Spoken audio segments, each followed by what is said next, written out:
The wagon wheels creaked against the rocky ground as Eleanor Patterson counted the silver coins one final time. Her daughter stood motionless beside her, eyes fixed on the dust beneath her feet, knowing that this moment would change everything. "Take her," Eleanor said coldly to the Apache warrior.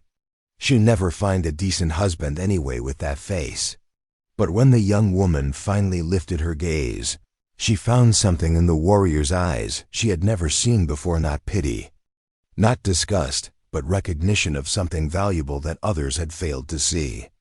Before we jump back in, tell us where you're tuning in from, and if this story touches you, make sure you're subscribed, because tomorrow, I've saved something extra special for you. Rebecca Patterson had learned early in life that mirrors were her enemy. At 19, she carried herself with the careful posture of someone who had spent years trying to disappear. The birthmark that spread across the right side of her face like spilled wine had defined every interaction, every glance, every whispered conversation that stopped when she entered a room. Their cabin sat on the outskirts of Millerville, Colorado, a frontier town where appearances mattered almost as much as survival. Rebecca's father, William Patterson, had been a gentle blacksmith who died of consumption when she was 14.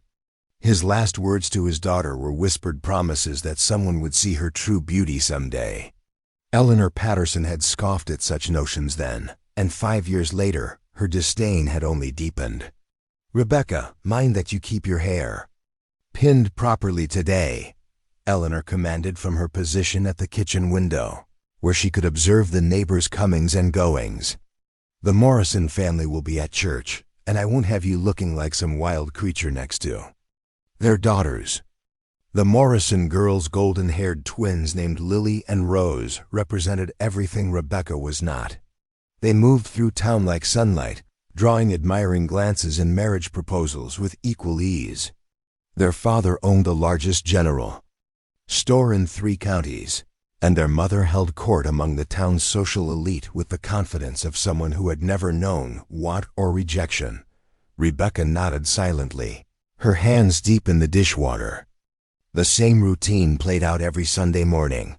The careful arrangement of her hair to partially hide her birthmark, the selection of her plainest dress to avoid drawing attention, the silent walk to church where she would sit in the back row, while other families displayed their eligible daughters like prized livestock. "I received another letter from your Aunt Margaret in Denver," Eleanor continued, not bothering to face her daughter. "She's mentioned several times that the Sisters of Mercy are always looking for women willing to dedicate their lives to service. It might be a suitable path for someone in your circumstances." The suggestion hung in the air like smoke from a dying fire. Rebecca understood the subtext. Join a convent, remove yourself from society's expectations, accept that marriage and family were dreams meant for others. She had heard similar suggestions countless times over the past year as her 19th birthday approached and passed without a single serious suitor. That afternoon, while Eleanor visited with the church ladies, Rebecca walked to the small cemetery where her father lay buried. She knelt beside the weathered wooden marker, pulling weeds that had grown around its base. "Papa," she whispered, her voice barely audible above the prairie wind, "I don't know how much longer I can bear this." William Patterson had been different from other men in Millerville. Where others saw only Rebecca's birthmark, he had seen intelligence. In her green eyes, creativity in her careful sketches, and kindness in her treatment of injured animals.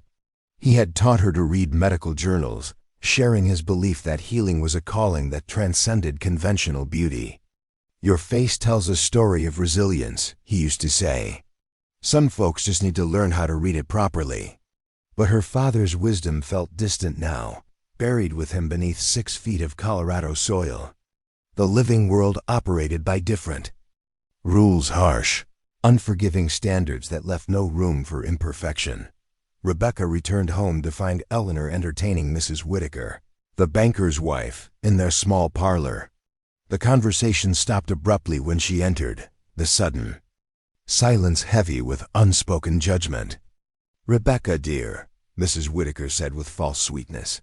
Your mother and I were just discussing the upcoming Harvest Festival. Such a wonderful time for young people to socialize. The words carried multiple meanings. The Harvest Festival was indeed a time for courtship, for young men to dance with eligible young women under the approving eyes of their families.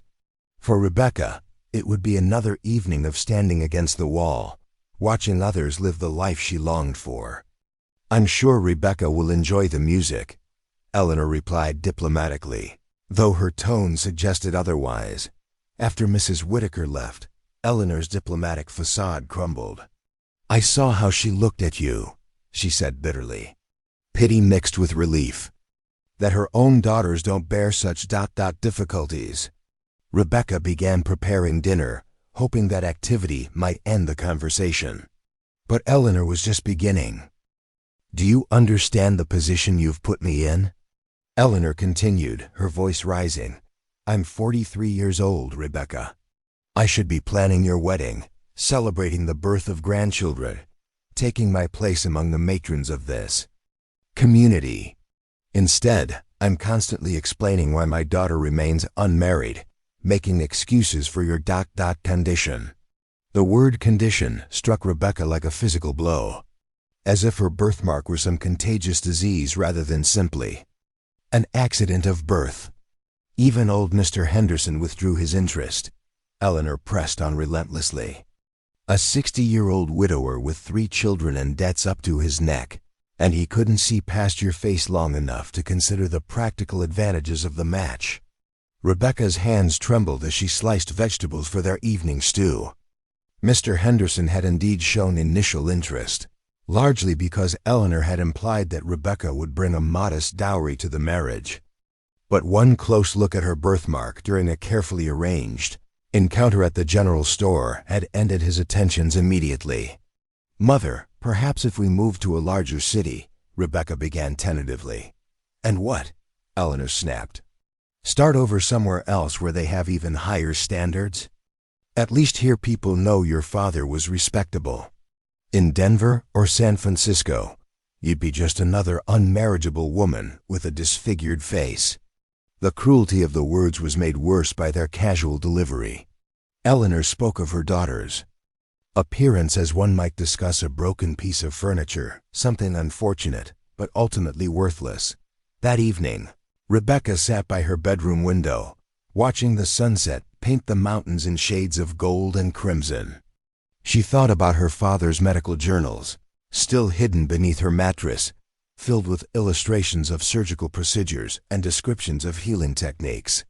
William Patterson had dreamed of his daughter becoming a frontier doctor, using her intelligence and compassion to help others.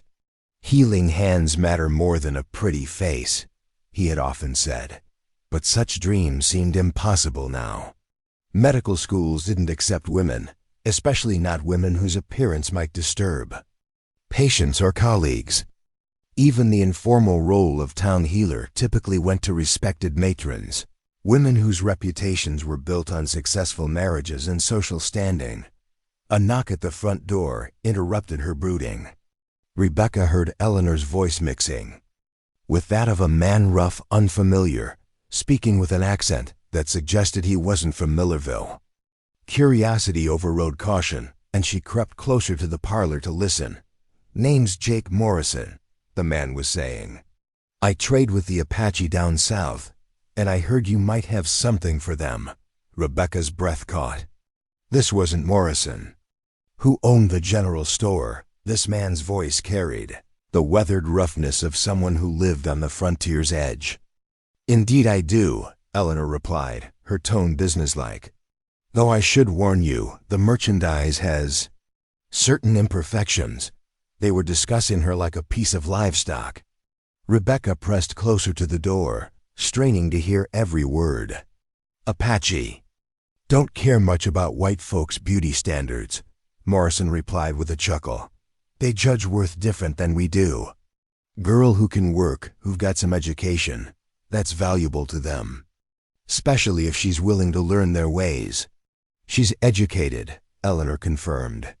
Reads well, knows numbers, has some medical knowledge her father taught her, and she's healthy despite her appearance. The negotiation that followed made Rebecca's stomach turn. Her mother and this stranger discussed her future like merchants haggling over grain prices. Morrison offered $40 in silver. Eleanor countered with $60, and they eventually settled on $50 plus a promise that Rebecca would be taken far enough away that she wouldn't become Millerville's problem again. I leave at dawn. The day after tomorrow, Morrison concluded. Have her ready. Rebecca crept back to her room, her mind reeling. In less than 48 hours, she would be handed over to strangers, taken to a place she couldn't imagine, to live among people whose language she didn't speak. The Apache were considered dangerous by most settlers, savage warriors who raided settlements and took scalps. Yet her mother was willing to sell her own daughter to them, rather than continue enduring the social embarrassment of having an unmarriageable child. Sleep eluded Rebecca that night. She lay in her narrow bed, staring at the ceiling beams her father had cut and fitted with his own hands. This room held her entire life, her few books, her sketches, the pressed flowers she had collected during solitary walks in the mountains. Tomorrow, Eleanor would pack these meager possessions into a single trunk, reducing 19 years of existence to what could fit in a space no larger than a coffin. But beneath the fear and hurt, something else stirred in Rebecca's chest. For the first time in years, her future held uncertainty rather than the slow suffocation of remaining in Millerville. Among the Apache, she might find a different kind of life, one where her father's teachings about healing and compassion might actually matter. The next morning brought no reprieve. Eleanor bustled about the cabin with unusual energy, clearly relieved to finally have a solution to what she saw as the Rebecca problem. She packed her daughter's belongings with efficient movements, occasionally holding up a dress or book for inspection before deciding whether it was worth taking. Preparing and narrating this story took us a lot of time, so if you are enjoying it, subscribe to our channel. It means a lot to us. Now back to the story. You should consider this an opportunity, Eleanor said, without looking up from the trunk. Among savages, your face won't seem so noticeable. They might even value your medical knowledge, crude as it is. Rebecca said nothing. Words felt pointless, now like trying to reason with a winter storm. She sat in the kitchen chair where she had eaten thousands of meals, watching her mother erase her presence from the cabin with systematic thoroughness. Mrs. Whitaker arrived mid-morning, ostensibly to borrow sugar, but clearly hoping to witness the drama of Rebecca's departure. Such a brave decision, she said to Eleanor, though her eyes glittered with barely concealed excitement at having fresh gossip to share. Sending her somewhere she might actually be useful. It's for the best, Eleanor replied firmly. Rebecca needs a fresh start, somewhere special. Challenges won't be such an obstacle. The two women spoke about Rebecca as if she weren't sitting 3 feet away, their voices carrying the satisfaction of people solving an unpleasant problem. Rebecca focused on memorizing details of the cabin, the way morning light slanted through the kitchen window, the sound of wind in the eaves, the smell of her mother's coffee.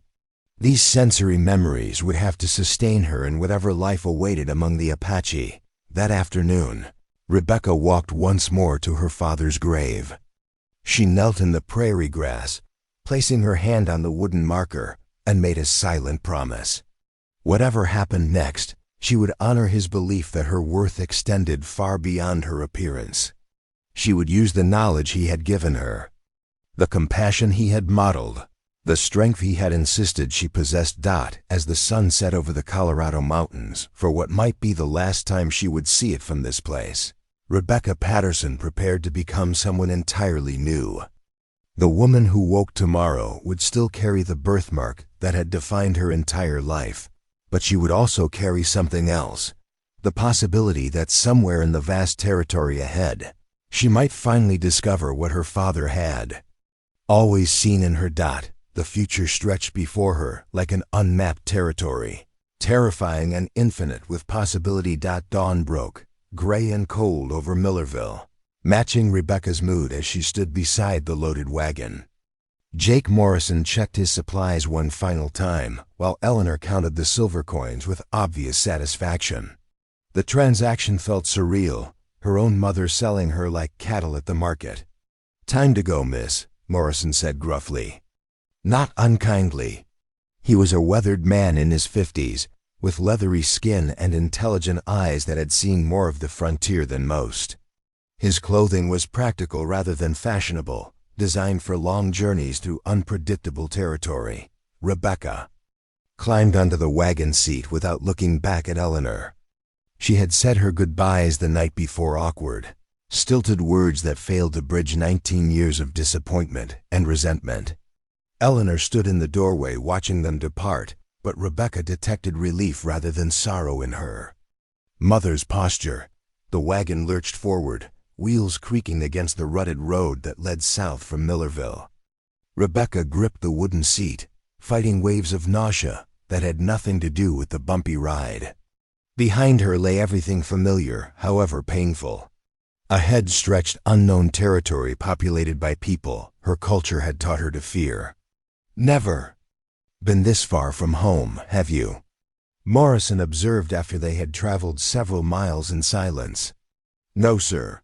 Rebecca's voice came out as barely a whisper. Morrison glanced at her sideways, taking in her carefully arranged hair and the way she held herself, small, defensive, prepared for criticism. "Can you tell me much about where we're headed?" "Only that the Apache might find me useful," Morrison snorted. "That woman don't know beans about Apache. She thinks they're all painted warriors whooping around on horses, stealing white women, and burning settlements." Rebecca said nothing, but Morrison seemed to understand her thoughts. "Some Apache bands raid," he continued. "Won't lie to you about that, but the band I trade with, they're different. Chief calls himself Standing Bear, though his Apache name's longer than a Sunday sermon. They're trying to find ways to survive without fighting the government every season." The landscape gradually changed as they traveled south.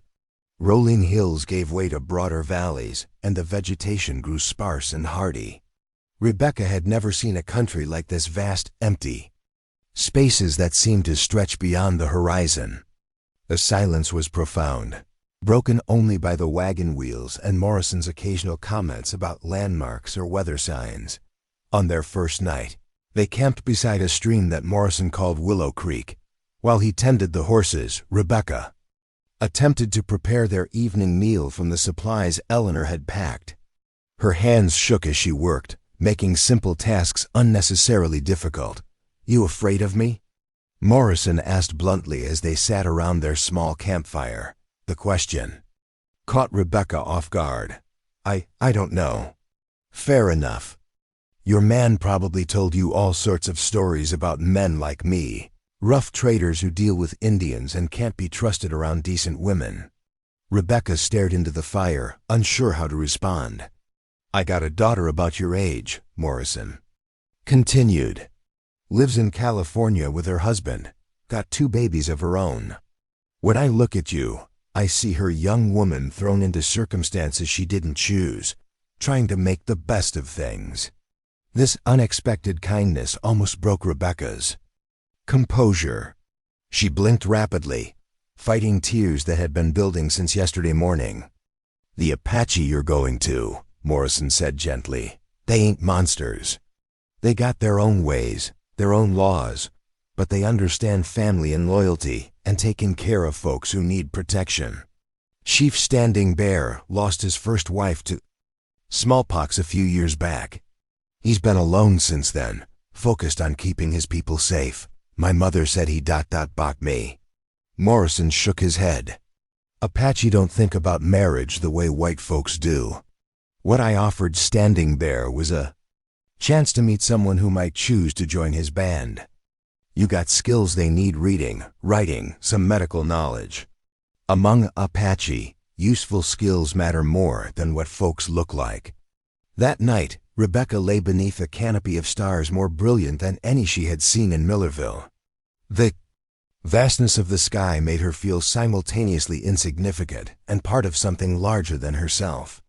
For the first time in years, she allowed herself to imagine a different kind of future, one where her father's teachings might actually matter.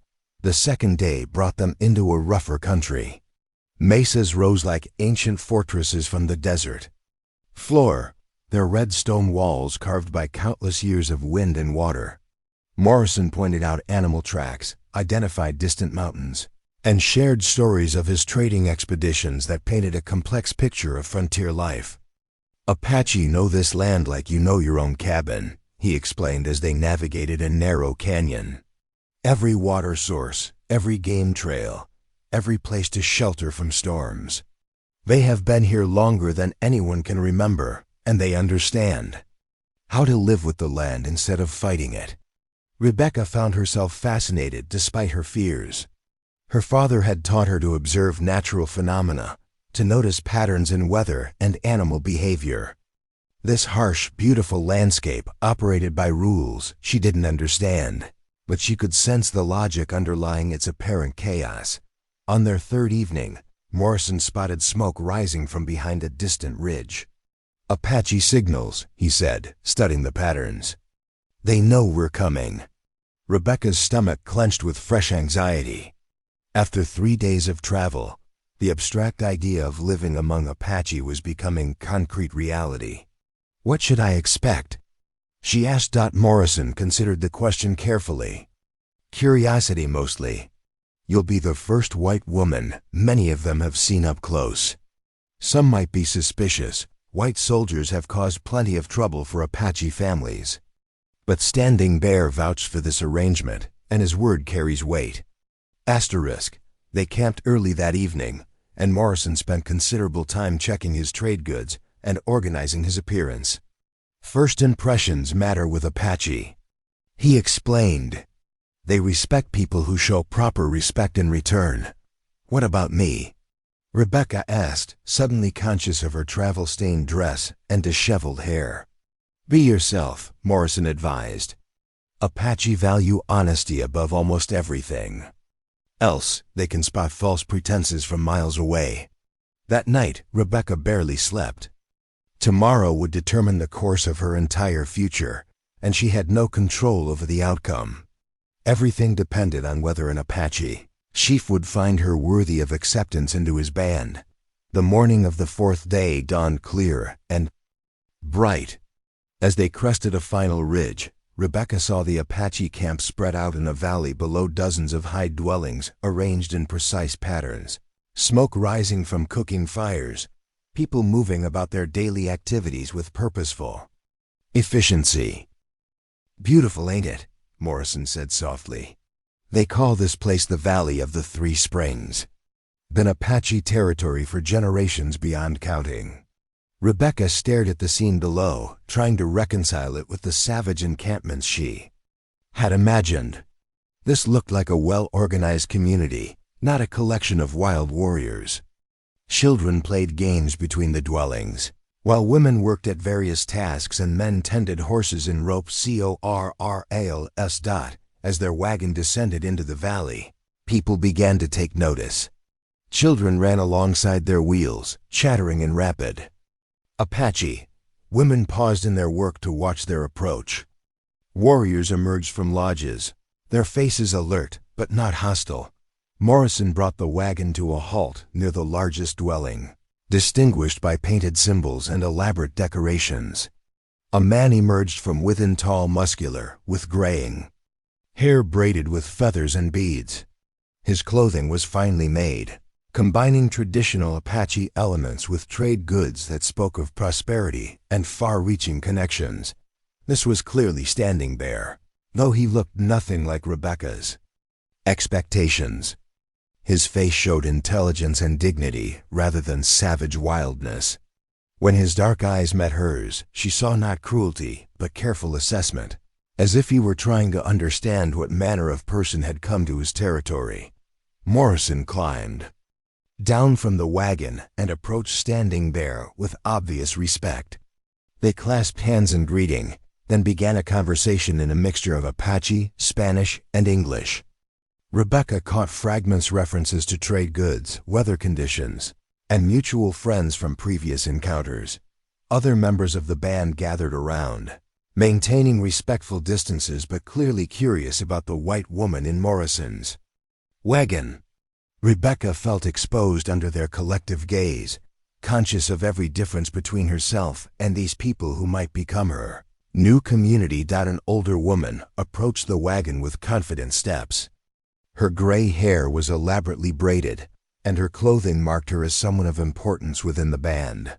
She studied Rebecca with shrewd eyes, then spoke to Standing Bear in rapid Apache.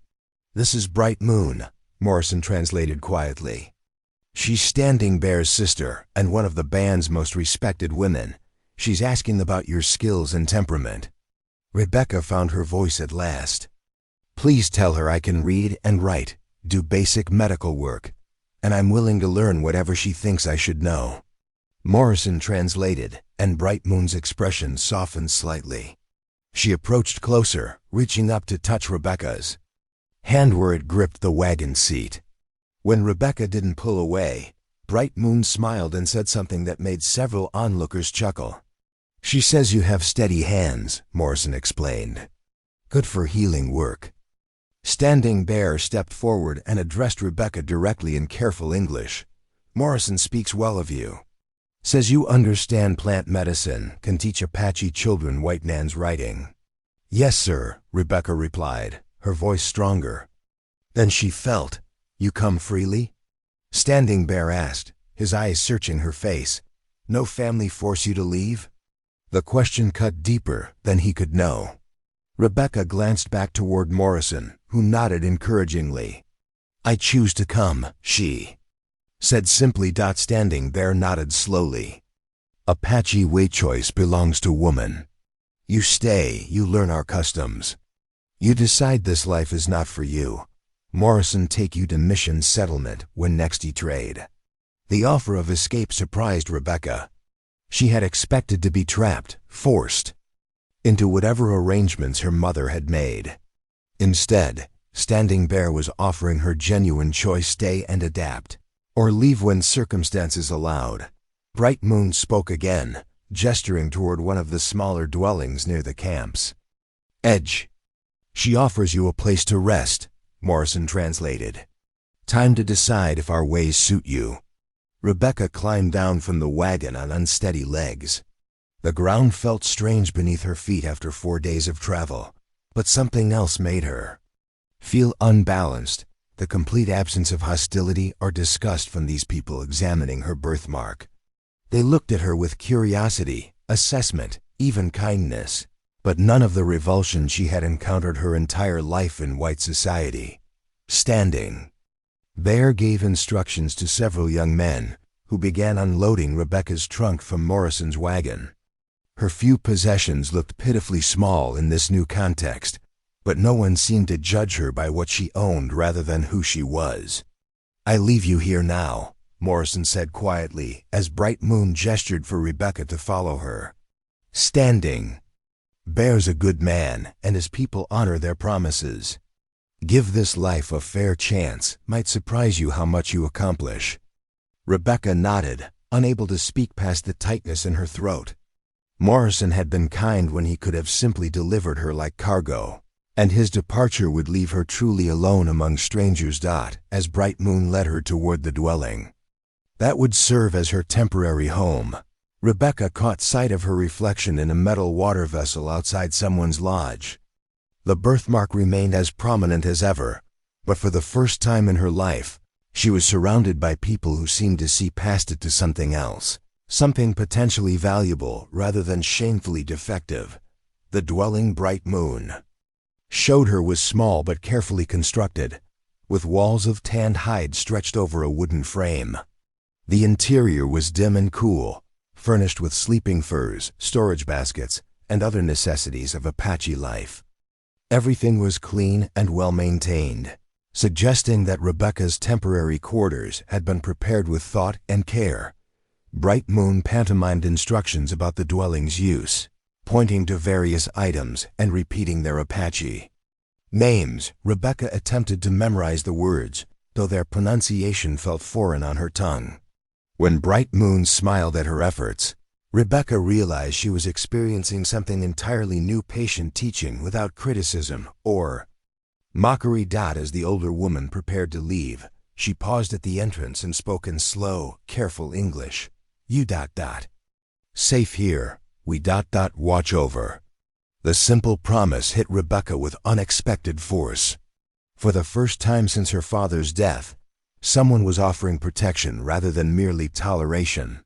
She managed to whisper, "Thank you," before Bright Moon disappeared, leaving her alone with the enormity of her changed circumstances. Rebecca sat on the edge of the sleeping platform, looking around her new temporary home. Everything was different: the smells, the sounds filtering in from outside, the quality of light through hide walls. But different didn't necessarily mean frightening, she realized. It simply meant unknown, full of possibilities she couldn't yet imagine. Through the entrance flap, she could see Apache life continuing around her: women preparing food, children playing games, men working with tools and weapons. This was a functioning community with its own rhythms and customs, and somehow she had become part of it. The birthmark that had isolated her in Millerville seemed irrelevant here. These people looked at her and saw a woman with useful skills, rather than a disfigured face that embarrassed proper society. For the first time in her adult life, Rebecca Patterson began to hope that her father's faith in her worth might actually prove justified. Asterisk. Rebecca's first morning in the Apache camp began before sunrise with sounds she had never heard before: soft chanting that seemed to rise from the earth itself, accompanied by the rhythmic beating of drums. She lay on her sleeping furs, listening to this dawn ceremony and wondering if she should emerge or remain hidden in her dwelling. The decision was made for her when a young woman appeared at her entrance, carrying a clay bowl filled with what appeared to be cornmeal mush mixed with berries. The woman looked to be about Rebecca's age, with intelligent dark eyes and an air of quiet confidence that Rebecca envied. "I am Red Hawk's daughter," the woman said in halting English. "Called Swift Fox. Bright Moon sends food." Rebecca accepted the bowl gratefully, realizing she hadn't eaten since yesterday's travel rations. The mixture was surprisingly flavorful, with a nutty sweetness that spoke of careful preparation. "Thank you," Rebecca replied, then attempted to repeat the woman's name. "Swift Fox?" Swift Fox smiled at Rebecca's pronunciation, which was apparently close enough to be understood. She settled cross-legged on the ground and watched as Rebecca ate, her expression curious but not unfriendly. "You ... heal people?" Swift Fox asked, her English improving as she became more comfortable. "Some. My father taught me about medicines and treating injuries." Swift Fox's eyes brightened with interest. She spoke rapidly in Apache, then seemed to realize Rebecca couldn't understand. Switching back to English, she said, "My grandmother. Very sick, cough that will not stop. Other medicine woman. She is old, hands shake. Cannot prepare some medicines." Rebecca set down the empty bowl, understanding immediately. She was being tested not maliciously, but practically. The Apache needed to know if her claimed medical skills were real or merely boastful. "I would like to help," Rebecca said carefully. "But I need to understand what has already been tried. What plants are available here?" Swift Fox stood excitedly and beckoned for Rebecca to follow. They crossed the camp to a dwelling marked with painted symbols that identified it as belonging to someone of importance. An elderly woman sat in the morning sun, her breathing labored and punctuated by harsh coughing fits that shook her entire frame. Bright Moon emerged from within the dwelling and spoke to Swift Fox in rapid Apache. After a brief exchange, Bright Moon approached Rebecca with cautious hope in her eyes. "This is Many Horses, Swift Fox's grandmother," Bright Moon explained in her careful English. "Sickness came with winter cold, never left.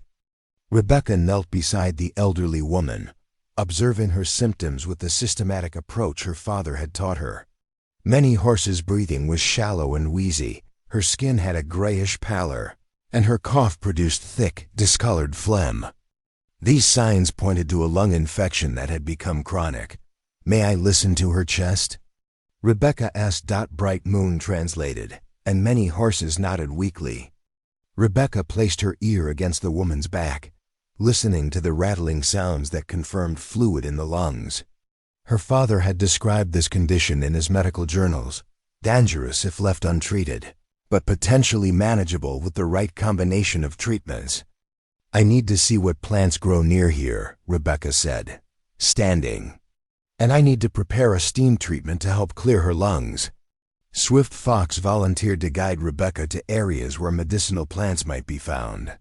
They walked beyond the camp boundaries into countryside that was both beautiful and alien to Rebecca's mountain-trained eyes. Here, desert plants thrived in conditions that would kill the familiar flora of Colorado. Swift Fox proved to be an excellent guide, knowing the names and locations of dozens of plants. More importantly, she had been taught their traditional uses by Apache healers, knowledge that complemented Rebecca's book learning in unexpected ways. "This one," Swift Fox said, pointing to a plant with distinctive gray-green leaves, "we call ghost plant, good for coughs." Rebecca examined the specimen, recognizing it as a variety of sage. Her father's journals had mentioned sage's antimicrobial properties, making it potentially useful for lung infections. They gathered several plants that showed promise: sage for infection fighting, pine needles for vitamin content, and a root that Swift Fox called earth medicine, which Rebecca suspected was a variety of echinacea. Returning to camp, Rebecca faced her next challenge, preparing treatments using tools and methods unfamiliar to her.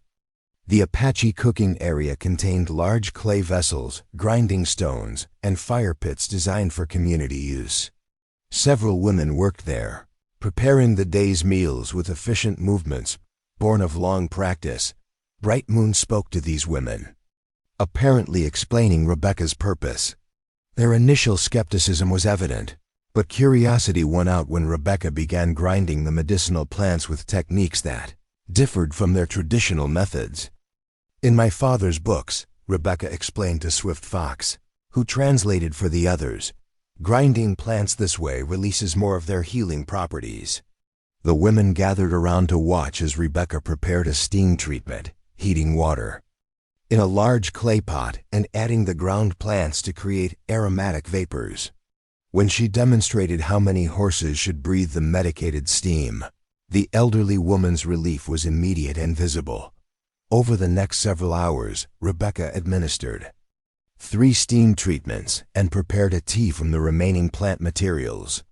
Many Horses' breathing gradually became less labored, and her coughing fits decreased in frequency and intensity. Word of this success spread quickly through the camp. By evening, other people approached Rebecca with various ailments: a child with an infected cut, a warrior with a persistent rash, an older man suffering from joint pain.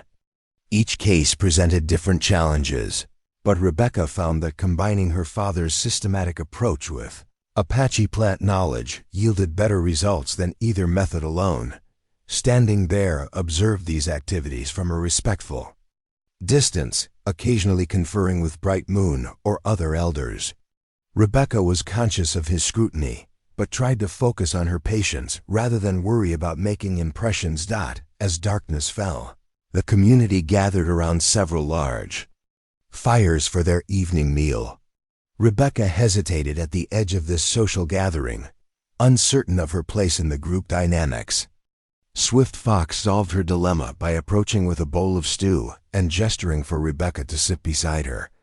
The food was unlike anything Rebecca had ever tasted, a complex mixture of meat, vegetables, and seasonings that reflected both practical nutrition and culinary artistry. As she ate, she listened to conversations in Apache, gradually beginning to distinguish individual words and phrases. "You learn fast," Swift Fox observed, noticing Rebecca's attention to the language. My father always said listening carefully was the first step to understanding anything new. Standing Bear rose from his place near the central fire and spoke to the assembled community. Though Rebecca couldn't understand his words, his tone suggested he was making some kind of announcement. Several people glanced in her direction during his speech. What is he saying? Rebecca whispered to Swift Fox. He tells of your healing work today. Says you have shown respect for our ways while bringing new knowledge. He asks if anyone objects to you staying longer, learning more of our customs. Rebecca held her breath as community members responded to Standing Bear's question. Several elders spoke, their tones serious but not hostile. Younger adults added their own comments, and even some children chimed in with opinions that made the adults laugh. No objections, Swift Fox reported with a smile. Many say you should stay. Learn to be an Apache woman. Old Man Thunderhawk says any woman who can make many horses breathe easy again must have powerful medicine. Relief flooded through Rebecca so intensely that she felt dizzy. For the first time since her father's death, she was being accepted for her abilities rather than rejected for her appearance. These people had watched her work, evaluated her contributions, and found her worthy of inclusion in their community. The evening continued with storytelling and music that revealed the depth of Apache cultural traditions. Elders recounted historical events that stretched back generations, their narratives weaving together practical information about survival and spiritual beliefs, about the relationship between humans and the natural world. Rebecca found herself captivated by these stories, recognizing universal themes of courage, sacrifice, and community responsibility despite the cultural differences. When children began falling asleep against their parents, she realized hours had passed without her conscious awareness of time. Swift Fox walked with her back to her dwelling, chattering about the day's events and making plans for tomorrow's activities. Bright Moon wants to teach you our ways of preparing food, she said. And Grandmother wants to learn more about your plant mixing methods. Alone in her dwelling, Rebecca reflected on the extraordinary changes that had occurred in just one day. This morning she had been a frightened refugee from her mother's rejection. Tonight she was a valued community member with acknowledged skills and multiple invitations to deeper participation in Apache life. She thought about her father's medical journals, still packed in her trunk. Tomorrow she would unpack them, sharing their knowledge with people who could appreciate and build upon their contents. For the first time since William Patterson's death, his teachings would serve their intended purpose, healing people who needed help. The sounds of the camp settling for the night created a lullaby of belonging that Rebecca had never experienced. Children's laughter mixed with adults' quiet conversations. Night birds called from the surrounding hills, and horses snorted softly in their corrals. This was the sound of a community at peace with itself and its environment. Rebecca's last conscious thought before sleep was a startling realization. She had not thought about her birthmark once during the entire day. Among people who valued practical skills over physical appearance, the mark that had defined her entire identity in white society had become simply another facial feature, no more significant than the color of her eyes or the texture of her hair. The next morning brought new challenges and opportunities. Bright Moon arrived with several other women, all carrying baskets and tools for what appeared to be a major food preparation project. Through Swift Fox's translation, Rebecca learned they were processing pine nuts for winter storage, a complex undertaking that required both skill and community cooperation. You help, Bright Moon said firmly, handing Rebecca a flat basket. Learn women's work. Rebecca spent the morning learning to roast pine nuts over carefully controlled fires, removing their shells without damaging the nutritious meat inside, and preparing them for long-term storage in sealed clay vessels. The work was physically demanding but oddly satisfying, connecting her to ancient patterns of seasonal preparation that ensured survival through harsh winters. The women taught her Apache words for various tools and techniques, laughing good-naturedly at her pronunciation mistakes but encouraging her continued efforts. Their patient instruction reminded Rebecca of her father's teaching methods, firm expectations combined with gentle correction and genuine appreciation for progress. Around midday, a commotion arose near the camp's entrance. Riders approached, Apache warriors returning from what appeared to be a hunting expedition, their horses loaded with fresh game. The community gathered to welcome them back and hear news from the territories they had crossed. One of the returning warriors approached Standing Bear with obvious urgency, speaking rapidly in Apache while gesturing toward the north. Rebecca noticed tension spreading through the crowd as people absorbed whatever information was being shared. Swift Fox moved closer to listen, her expression growing serious. When she returned to Rebecca's side, her usual cheerfulness had been replaced by worry. "What's happening?" Rebecca asked quietly. "Soldiers coming," Swift Fox replied, keeping her voice low. "Blue coats with wagons, moving south toward our territory." They asked questions in other camps about white women living with Apache. Rebecca's blood turned cold. The peaceful morning suddenly felt fragile, threatened by forces she had hoped to escape. Her mother's influence apparently extended beyond Millerville, reaching into territories where Rebecca had thought she might find sanctuary. Standing Bear called for a council meeting, and the camp's daily activities took on an undercurrent of preparation and concern. Women began securing valuable items while men checked weapons and discussed defensive strategies. The transformation from peaceful community to alert military unit happened with practiced efficiency that spoke of long experience with external threats. "Will they force me to leave?" Rebecca asked Swift Fox, voicing her greatest fear. Swift Fox translated the question to Bright Moon, who responded with fierce determination that needed no translation. "She says you are under our protection now," Swift Fox explained. "Apache do not abandon people who have proven their worth." The afternoon was spent in various forms of preparation. Rebecca helped women pack essential items that could be moved quickly if the camp needed to relocate. She also worked with the medicine woman to ensure healing supplies were organized for easy transport. Standing Bear approached her as evening fell, his expression serious but reassuring. "Soldiers may come," he said in his careful English. "They may demand to speak with you. You remember, you came freely, you stay freely. No one forces Apache decisions.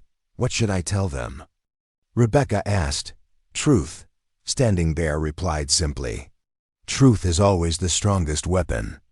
That night, the camp maintained double guards and muted its usual evening activities. Rebecca lay in her dwelling listening to the subdued sounds of a community on alert, wondering what the next day would bring. She had found acceptance and purpose among the Apache, but the outside world seemed determined to reclaim her whether she wanted to return or not. The contrast between her current situation and her previous life struck her with painful clarity. In Millerville, she had unwanted baggage that her mother was eager to discard. Here, she was valued enough that an entire community was willing to risk confrontation with federal soldiers to protect her right to remain, whatever challenges tomorrow brought. Rebecca knew she had already discovered something precious, a place where her worth was measured by her contributions rather than her appearance, where her father's teachings could flourish, and where she might finally become the woman William Patterson had always believed she could be. The soldiers arrived 3 days later, their blue uniforms stark against the desert landscape.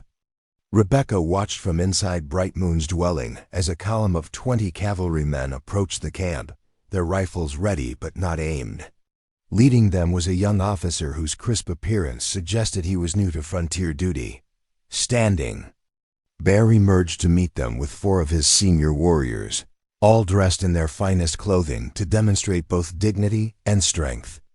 The conversation that followed was conducted in a mixture of English and hand signs, with each side maintaining careful formality.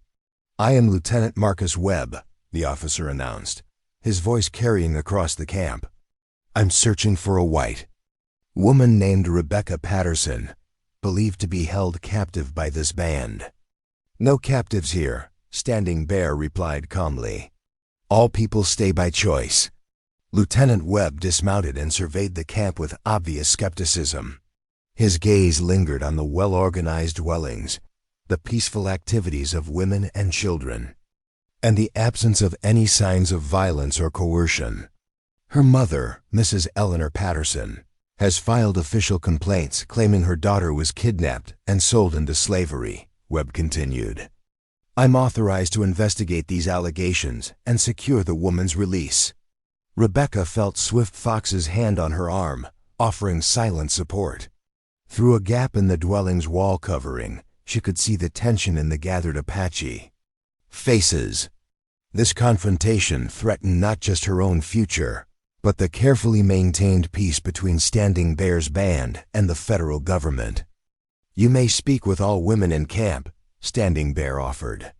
"See for yourself who stays freely."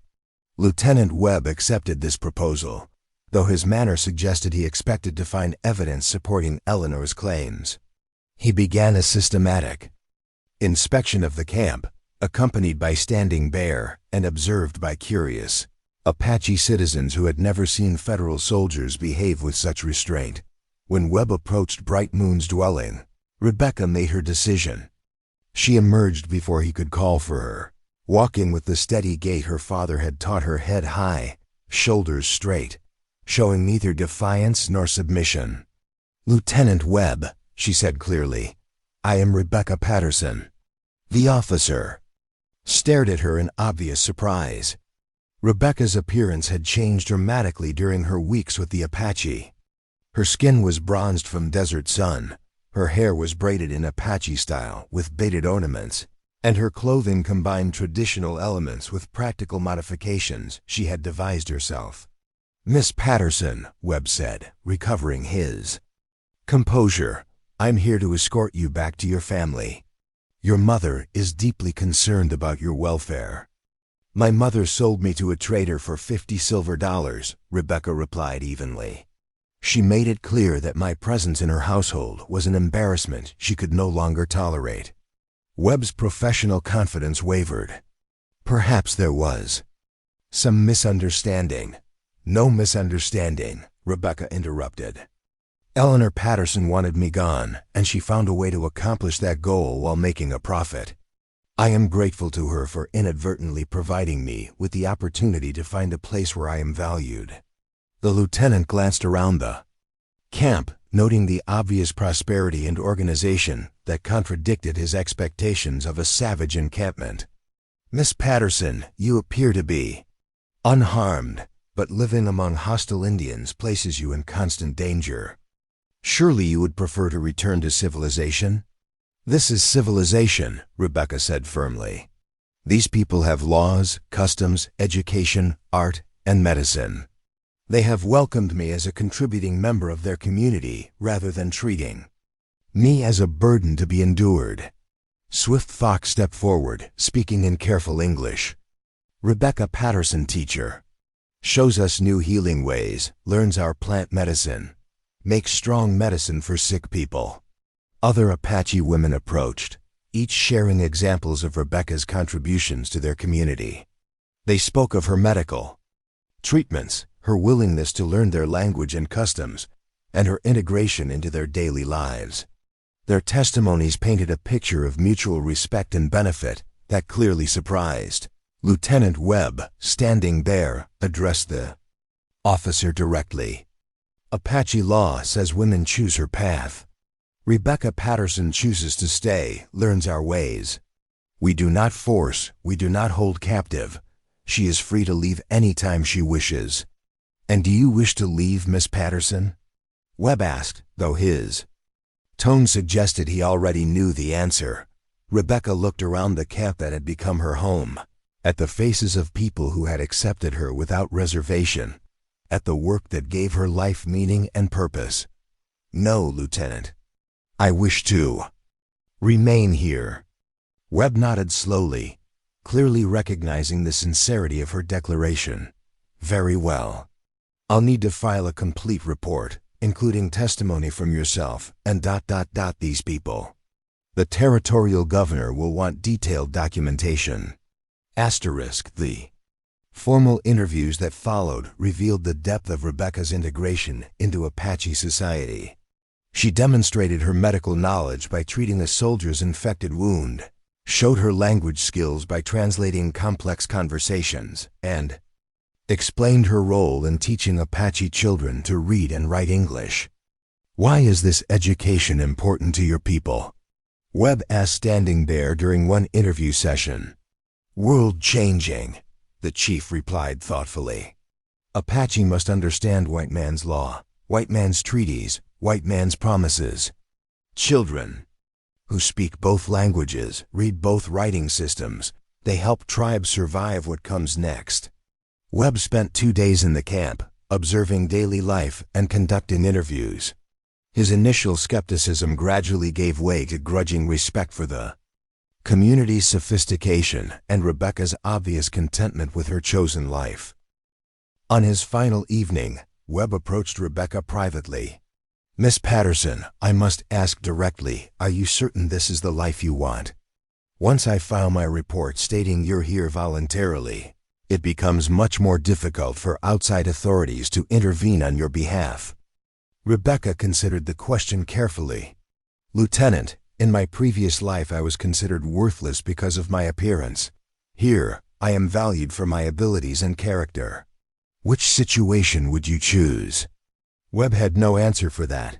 The soldiers departed the next morning, carrying official documentation that Rebecca Patterson was living freely among the Apache by her own choice, contributing valuable services to their community, and showed no signs of coercion or mistreatment. As the cavalry column disappeared over the horizon, Rebecca felt a weight lift from her shoulders. The legal threat to her new life had been neutralized, at least temporarily. But she also knew that her mother's influence and social connections might create other challenges in the future. Standing Bear approached her as she watched the soldiers leave. "You spoke well," he said simply, "showed courage and wisdom. Soldiers will tell others that Apache people treat guests with honor." "Thank you for protecting me," Rebecca replied. "I know this could have created problems for your band." "Problems come anyway," Standing Bear said with a slight smile. "Better they come when we stand together with people we trust." The weeks that followed brought a new rhythm to Rebecca's life.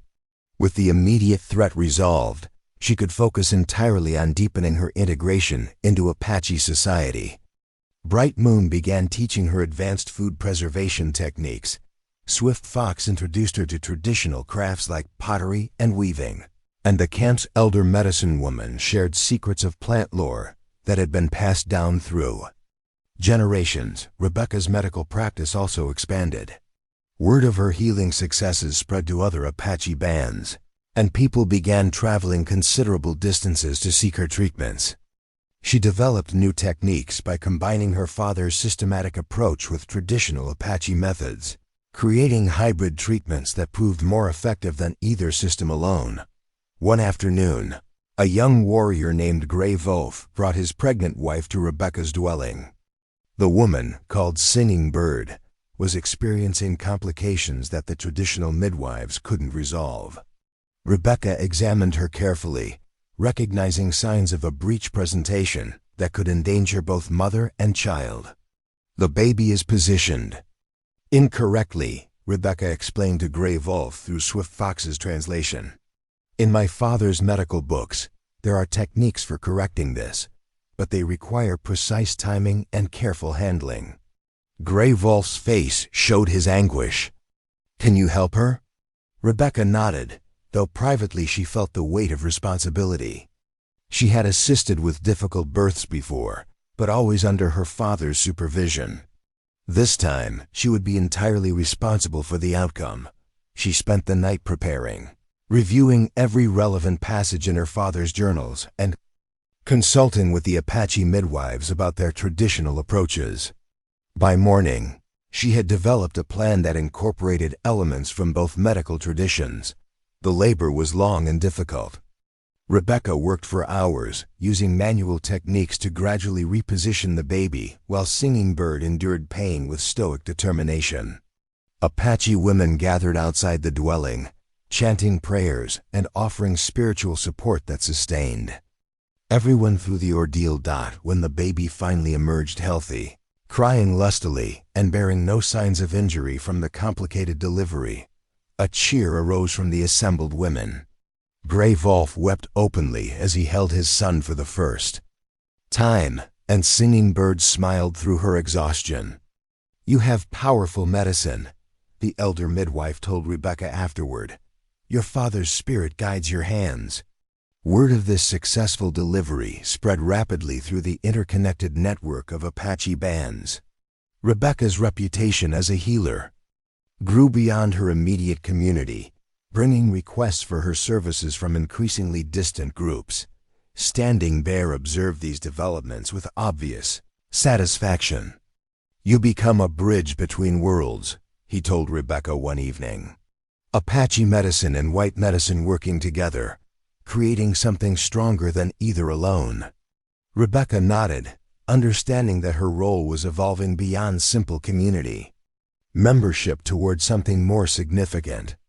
She was becoming a living example of how different cultures could blend their knowledge for mutual benefit. But her growing prominence also attracted unwanted attention. Rumors reached the camp that federal officials in the territorial capital were discussing the white woman who had gone native, with some politicians using her case to argue for stricter controls on Indian territories. More concerning were reports that certain Apache bands viewed Rebecca's influence with suspicion.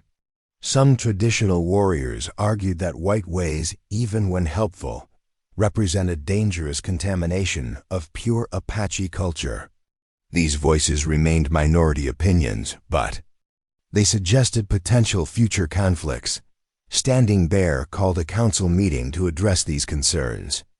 Tribal elders, respected warriors, and senior women gathered to discuss Rebecca's place in their community and the challenges her presence might create. "Some say white women bring change too fast," Standing Bear began, presenting the issue fairly. "Others say her medicine saves lives, her teaching helps children. Council must decide, does Rebecca Patterson make the band stronger or weaker?" The debate that followed revealed the complexity of cultural adaptation in a rapidly changing world. Traditionalists worried about losing essential Apache identity, while pragmatists argued that selective adoption of useful innovations was necessary for survival. Many horses, now fully recovered from her lung infection, spoke with the authority of her advanced age. "This woman's medicine saved my life," she declared. "Her hands are guided by healing spirits, not by skin color. Apache people have always learned from others when knowledge serves our needs." Red Hawk, Swift Fox's father, supported this view. "Our children must understand the changing world," he said. "Rebecca Patterson teaches them tools they need while respecting our ways. She is a gift, not a threat." But Iron Bear, a respected war leader, expressed different concerns. "White soldiers came looking for her," he pointed out. "Her presence draws attention from government men who seek excuses to control our movements. Protection of the band must come first." The discussion continued deep into the night, with each speaker adding nuanced perspectives to a complex issue. Rebecca waited in her dwelling, knowing that her entire future hung on the outcome of this deliberation. When dawn broke, Swift Fox arrived with the council's decision. "You may stay," she announced with obvious relief. "But the council asks that you be careful about treating people from other bands. Too much fame might bring the wrong kind of attention." Rebecca nodded, understanding the wisdom behind this restriction. Her medical skills could continue serving Standing Bear's people, but she would need to be more discreet about her broader reputation as a healer. As spring turned toward summer, Rebecca settled into this new balance. She continued her medical practice within carefully defined boundaries, expanded her knowledge of Apache customs and language, and gradually took on more responsible roles in community decision-making. Standing Bear began consulting her about interactions with white authorities, valuing her insights into how government officials thought and operated. Rebecca found herself serving as an informal cultural interpreter, helping her adopted people navigate an increasingly complex political landscape. But personal challenges remained. Rebecca's relationship with Standing Bear had evolved from formal arrangement toward genuine friendship, but she sensed undercurrents of deeper feeling that neither of them had openly acknowledged. The careful propriety of their interactions suggested mutual attraction, tempered by respect for her need to establish her own identity within Apache society. Swift Fox occasionally teased Rebecca about Standing Bear's obvious interest, but Rebecca remained uncertain about her own feelings.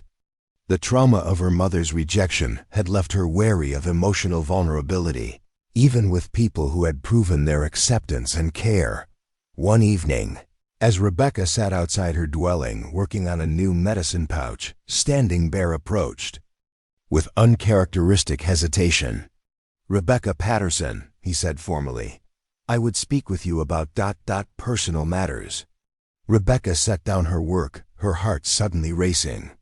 The moment she had been both anticipating and dreading had finally arrived. "I am honored by your attention," she replied carefully, using the formal phrases Swift Fox had taught her for important conversations. Standing Bear smiled at her proper response, but his expression remained serious. "You have been with our people 1 full season now. You have proven your worth, gained respect of elders, made a place for yourself in our community."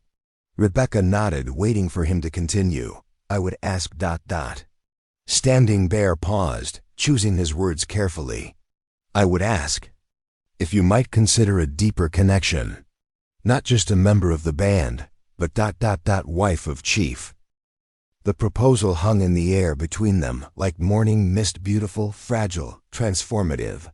Rebecca stared at this man who had given her sanctuary when she had nowhere else to go, who had protected her from external threats, who had valued her contributions when her own mother had seen only shame.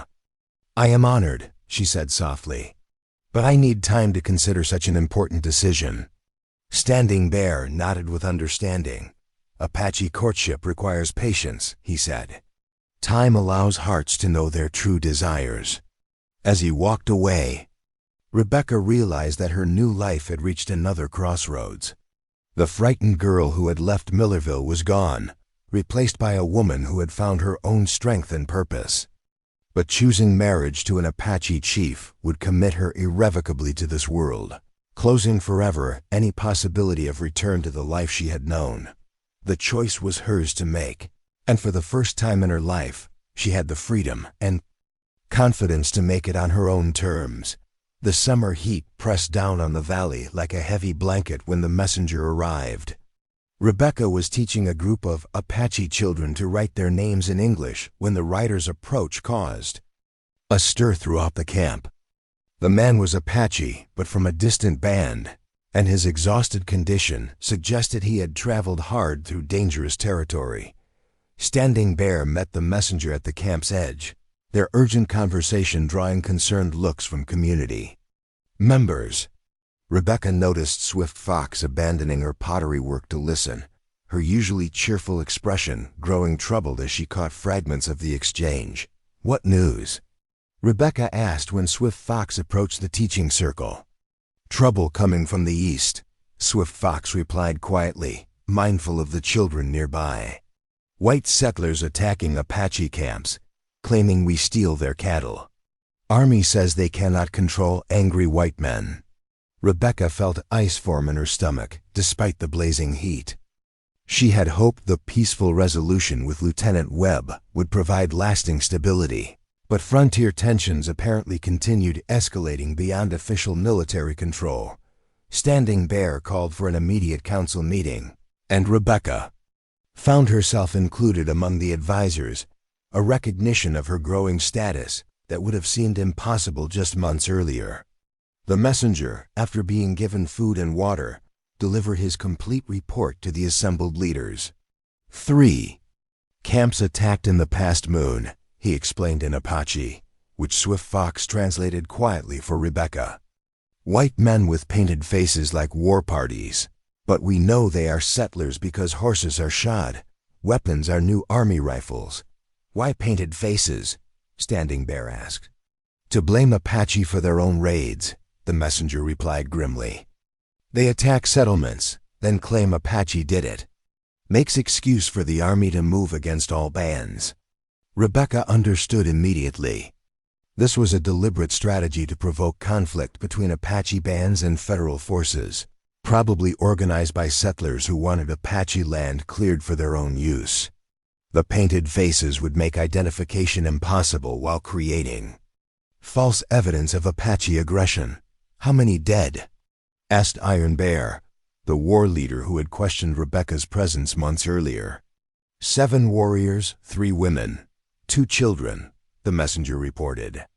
Many more wounded, camps destroyed. Survivors scattered to other bands. The weight of this news settled over the council like a funeral shroud. Rebecca realized she was witnessing the beginning of events that could destroy the peaceful life she had found among these people. Standing Bear turned to her unexpectedly. Rebecca Patterson, you understand white men's thinking. What do they hope to accomplish with these attacks? All eyes focused on Rebecca as she considered her response. The council was asking her to analyze her own people's motivations, a position that felt both privileged and painful. Land, she said finally.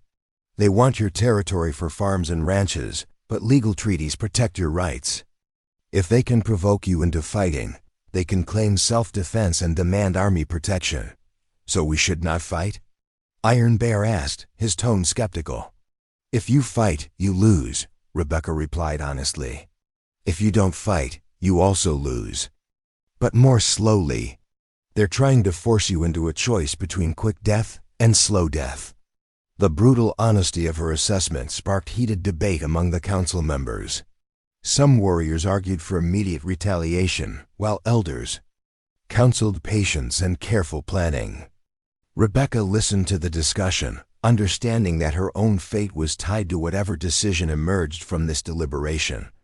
Standing Bear raised his hand for silence. We cannot win war against all white men, he said pragmatically. But we cannot accept being murdered in our sleep. We must find a third path, one that protects our people without giving enemies an excuse for total war. What third path? Asked Red Hawk, Swift Fox's father. Standing Bear looked directly at Rebecca. We use the advantages we have. Knowledge of their language, their laws, their thinking. We document what happens, send proof to government officials who might listen.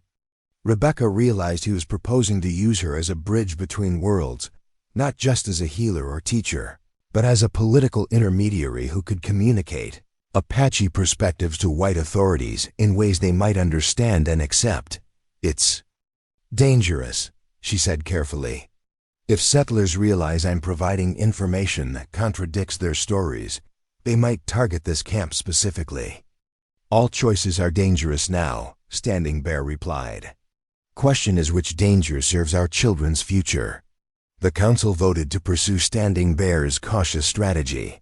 They would document attacks carefully, gather evidence of false flag operations, and attempt to communicate with honest government officials through channels that Rebecca might help identify. Over the following weeks, Rebecca found herself deeply involved in this delicate political work. She helped compose letters to territorial officials, translated Apache testimonies into formal English, and used her knowledge of white legal procedures to structure evidence in ways that might convince skeptical authorities. The work was mentally exhausting and emotionally draining. Each report of new attacks forced Rebecca to confront the ugliest aspects of her own culture's expansion westward. She began to understand how her peaceful existence in Apache society was sustained by their strategic withdrawal from conflicts they couldn't win, but personal challenges continued alongside political ones. Standing Bear's marriage proposal remained unanswered, creating an undercurrent of tension in their daily interactions. Rebecca found herself torn between genuine affection for him and uncertainty about committing irrevocably to a life that seemed increasingly precarious. Swift Fox approached her one evening as she sat outside her dwelling, wrestling with correspondence to territorial officials who rarely bothered to respond. "You think too much," Swift Fox observed, settling beside her with the easy familiarity of close friendship. "There's much to think about," Rebecca replied, setting aside her writing materials. Standing Bear waits patiently, but patience has limits. Other women noticed the unmarried chief, begin to hope for his attention. Rebecca felt an unexpected stab of jealousy at this information. "He's free to choose someone else if he wishes." "Is he?" Swift Fox asked pointedly. "Heart that has chosen does not easily change direction." They sat in comfortable silence as evening shadows lengthened across the valley. Rebecca had grown to love these quiet moments when the day's work ended and the community settled into peaceful routines. The thought of losing this life to escalating violence or political complications filled her with dread. "What would happen if I married him?" Rebecca asked quietly. "You become the chief's wife, help lead people through difficult times, share his burdens, give strength when his courage wavers. And if I don't?" Swift Fox considered the question seriously. "You remain a valued member of the band, continue healing work, teach children. But Standing Bear must find other wife to help with leadership duties." The conversation was interrupted by approaching riders Apache scouts returning from patrol with urgent news. Their leader, a young warrior named Windrunner, reported directly to Standing Bear, who had emerged from his dwelling at the sound of horses. "White men camped 2 valleys east," Windrunner announced. "Maybe 20 men, well armed, with a wagon full of paint and supplies for false war parties." This was the evidence they had been seeking, proof that the recent attacks were being staged by white settlers rather than conducted by Apache bands. Rebecca felt excitement mixed with fear as she realized the significance of this discovery. Standing Bear called for volunteers to observe this camp and document their activities. Rebecca surprised herself by offering to join the scouting party, arguing that her ability to understand English conversations might provide crucial intelligence. "Too dangerous," Standing Bear replied firmly. "If they discover you, they learn that Apache have white women helping them. Makes you a target for their anger." But Rebecca had already made her decision. "I've been a target my entire life," she said. "At least this time it would be for something important." The scouting party departed before dawn, moving through mountain terrain that kept them hidden from the settlers' camp while providing clear views of their activities. Rebecca rode between Windrunner and another warrior named Black Horse, both of whom had been instructed to protect her at all costs. When they reached the observation point, Rebecca's worst fears were confirmed. The white men below were systematically preparing for false flag attacks, painting their faces with Apache-style designs, practicing war cries that sounded like poor imitations of the real thing, and organizing their equipment for maximum destructive impact. Through her father's old field glasses, Rebecca could see the camp's leader, a bearded man in expensive clothing, who was clearly financing this operation. She watched as he distributed payment to his men and outlined their next targets on a hand-drawn map. They planned to attack the mission settlement at San Rafael tomorrow night, Rebecca whispered after listening to their planning session. "Then they'll claim Apache did it and demand military retaliation." Windrunner nodded grimly. This information gave Standing Bear's band advance warning, but it also forced them into another impossible choice: warn the mission and risk exposing their intelligence gathering, or allow innocent people to be murdered for political gain. They observed the false war party for most of the day, documenting their preparations and recording their conversations about planned attacks. By evening, Rebecca had compiled detailed evidence that could potentially expose the entire conspiracy if they could find authorities willing to listen. The return journey to camp was tense, with everyone aware that discovery would mean death. They traveled through darkness, using paths known only to Apache guides. But Rebecca couldn't shake the feeling that they were being watched. Her instincts proved correct. As they neared the valley entrance, Black Horse raised his hand in warning. "Riders behind us," he whispered, "following our trail." They had been discovered, probably by sentries the white men had posted around their camp. Now the false war party knew that Apache scouts had observed their preparations, which meant they would either accelerate their timeline or change their plans entirely. Windrunner made a quick decision. "Separate. You take Rebecca home by Northern Trail. I lead followers away to the south." Before Rebecca could protest this dangerous division of their group, Windrunner and Black Horse had spurred their horses in different directions, forcing their pursuers to choose which trail to follow. Rebecca found herself alone with a single warrior, racing through unfamiliar territory toward a home that might itself be under threat. They rode hard through the night, pausing only to rest their horses and listen for sounds of pursuit. Each stop revealed how dramatically Rebecca's life had changed months ago. She would have been terrified by this wild ride through dangerous country, but now she felt only focused determination to reach safety and deliver crucial intelligence. When they finally crested the ridge overlooking their valley, dawn was breaking over a scene of organized preparation. The camp was already mobilizing for defense, suggesting that other scouts had brought warning of approaching threats. Standing Bear met them at the camp's edge, his relief at Rebecca's safe return evident despite his controlled demeanor. "You found what we needed?" he asked. "More than we hoped," Rebecca replied, dismounting on unsteady legs. "But they know we were watching. Everything will change now." The intelligence Rebecca provided forced Standing Bear into the most difficult decision of his leadership. The false war party would soon attack innocent settlers while disguised as Apache, creating justification for massive military retaliation against all bands in the region. Warning the targets would save lives but expose Apache involvement in surveillance activities. After consulting with his council, Standing Bear chose the path of honor over safety. Messages were sent to warn potential targets, including detailed descriptions of the real attackers and their planned methods. This evidence was also forwarded to every honest government official Rebecca could identify, though she harbored few illusions about their willingness to act on Apache testimony. The consequences came swiftly. Within days, word reached the camp that the false war party had been exposed and arrested, but not before several of their members escaped to spread stories about Apache spies who had sabotaged their operations.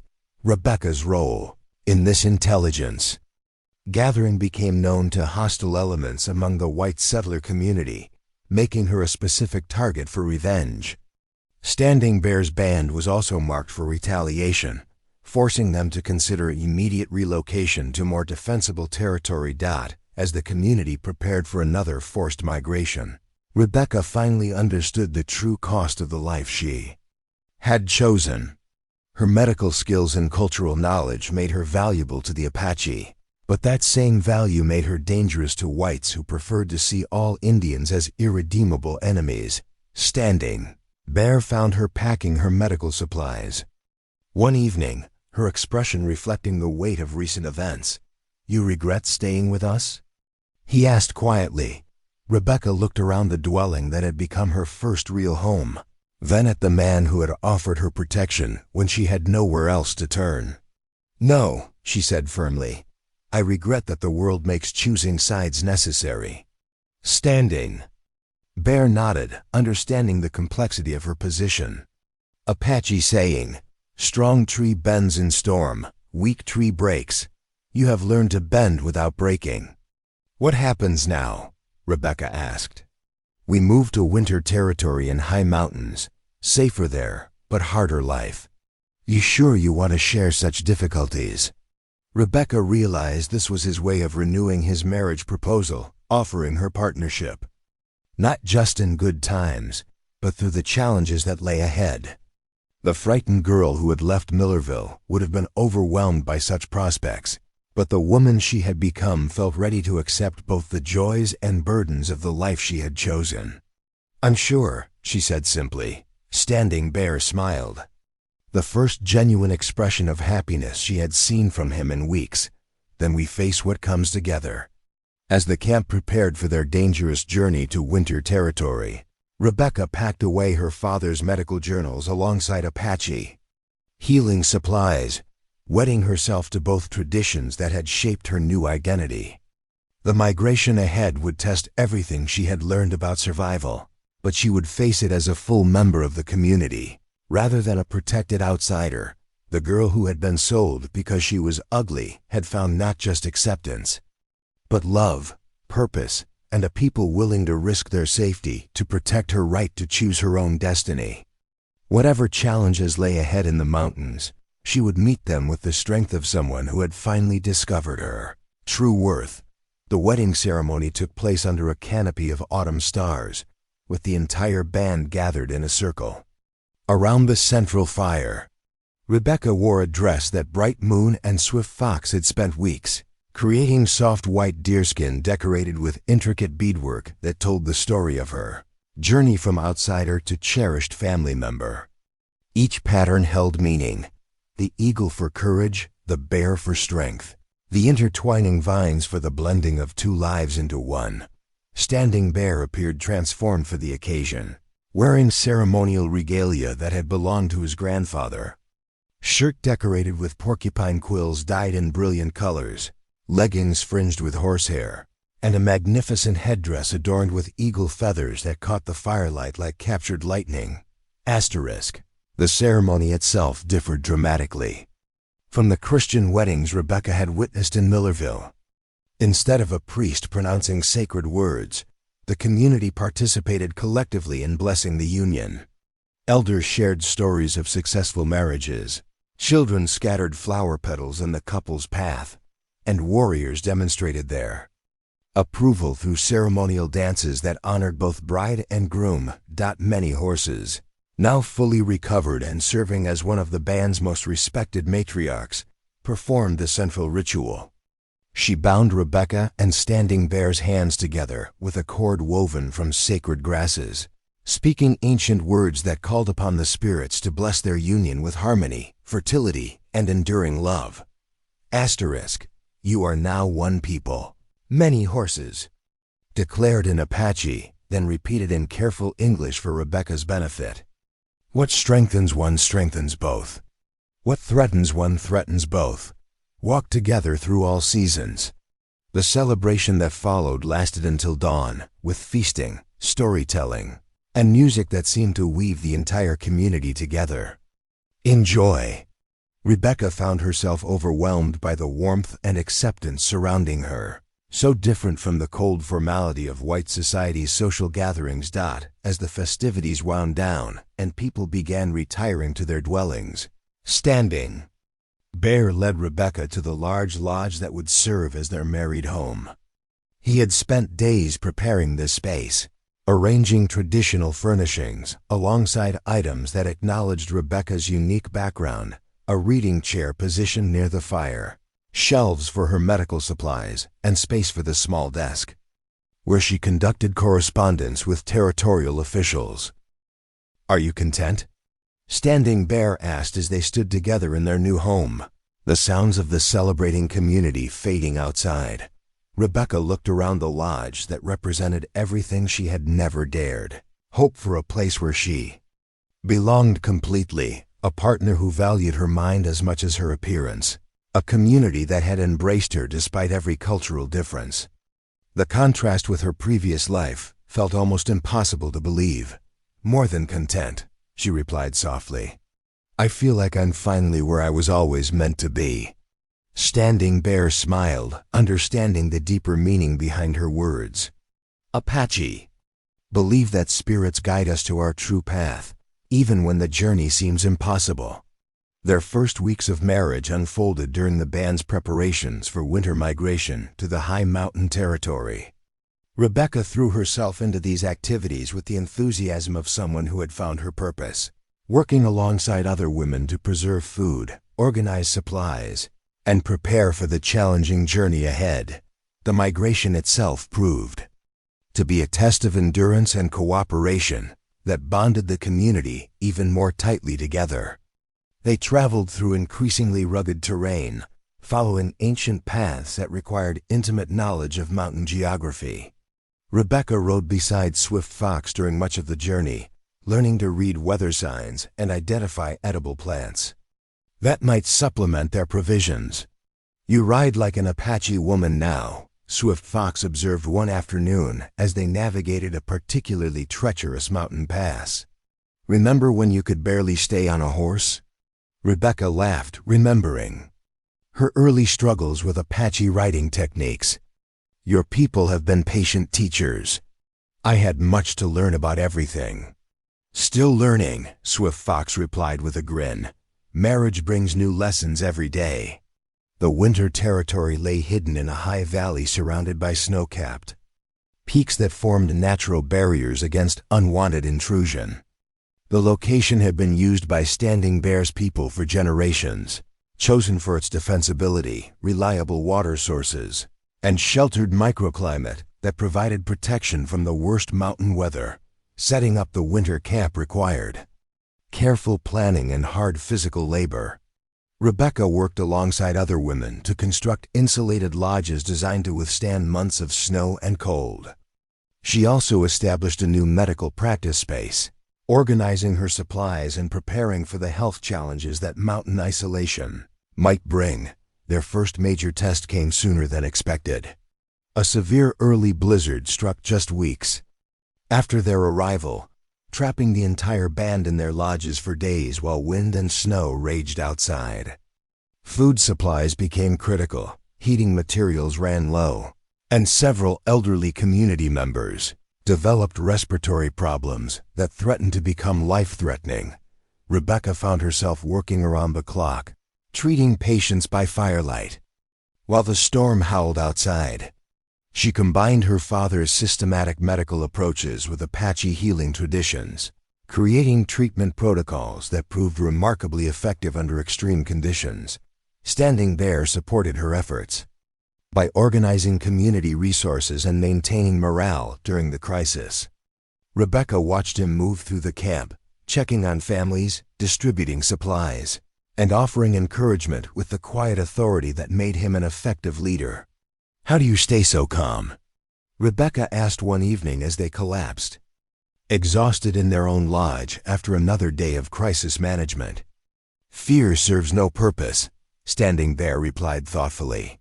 "People need leaders who think clearly when circumstances become difficult. Panic spreads faster than sickness." Rebecca nodded, understanding that she was witnessing the qualities that had made Standing Bear respected among his people.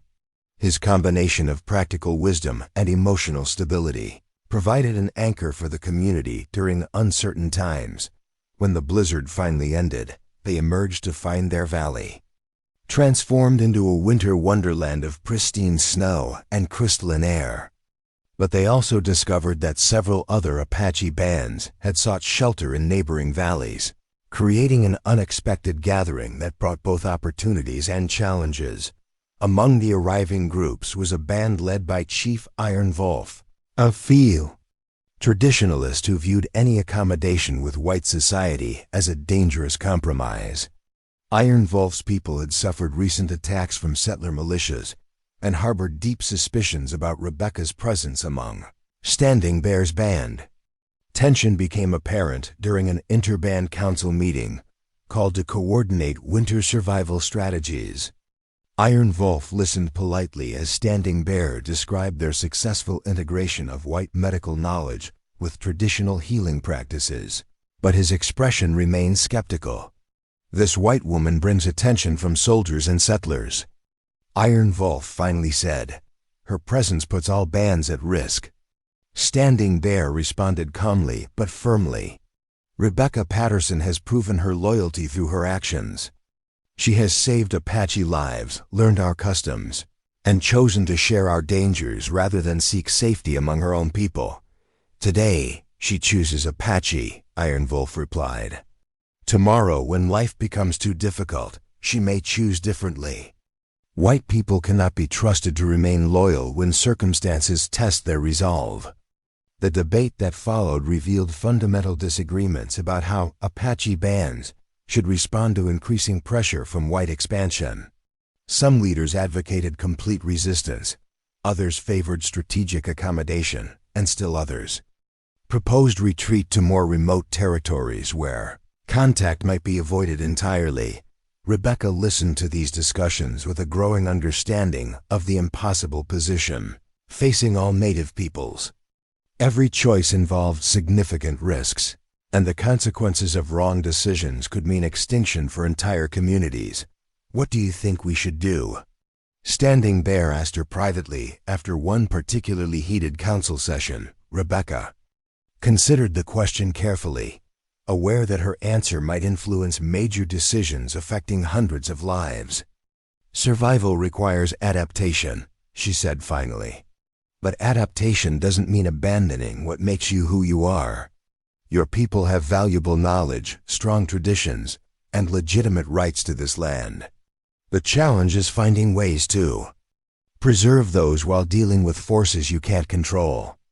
Standing Bear nodded thoughtfully. And how do we deal with forces we cannot control? By forcing ourselves, Rebecca replied. Instead of just reacting to what others do, we make choices that shape what happens next. This conversation led to a series of planning sessions where Rebecca's unique perspective proved invaluable. Her understanding of white legal systems, combined with her loyalty to Apache interests, enabled her to propose strategies that others might not have considered.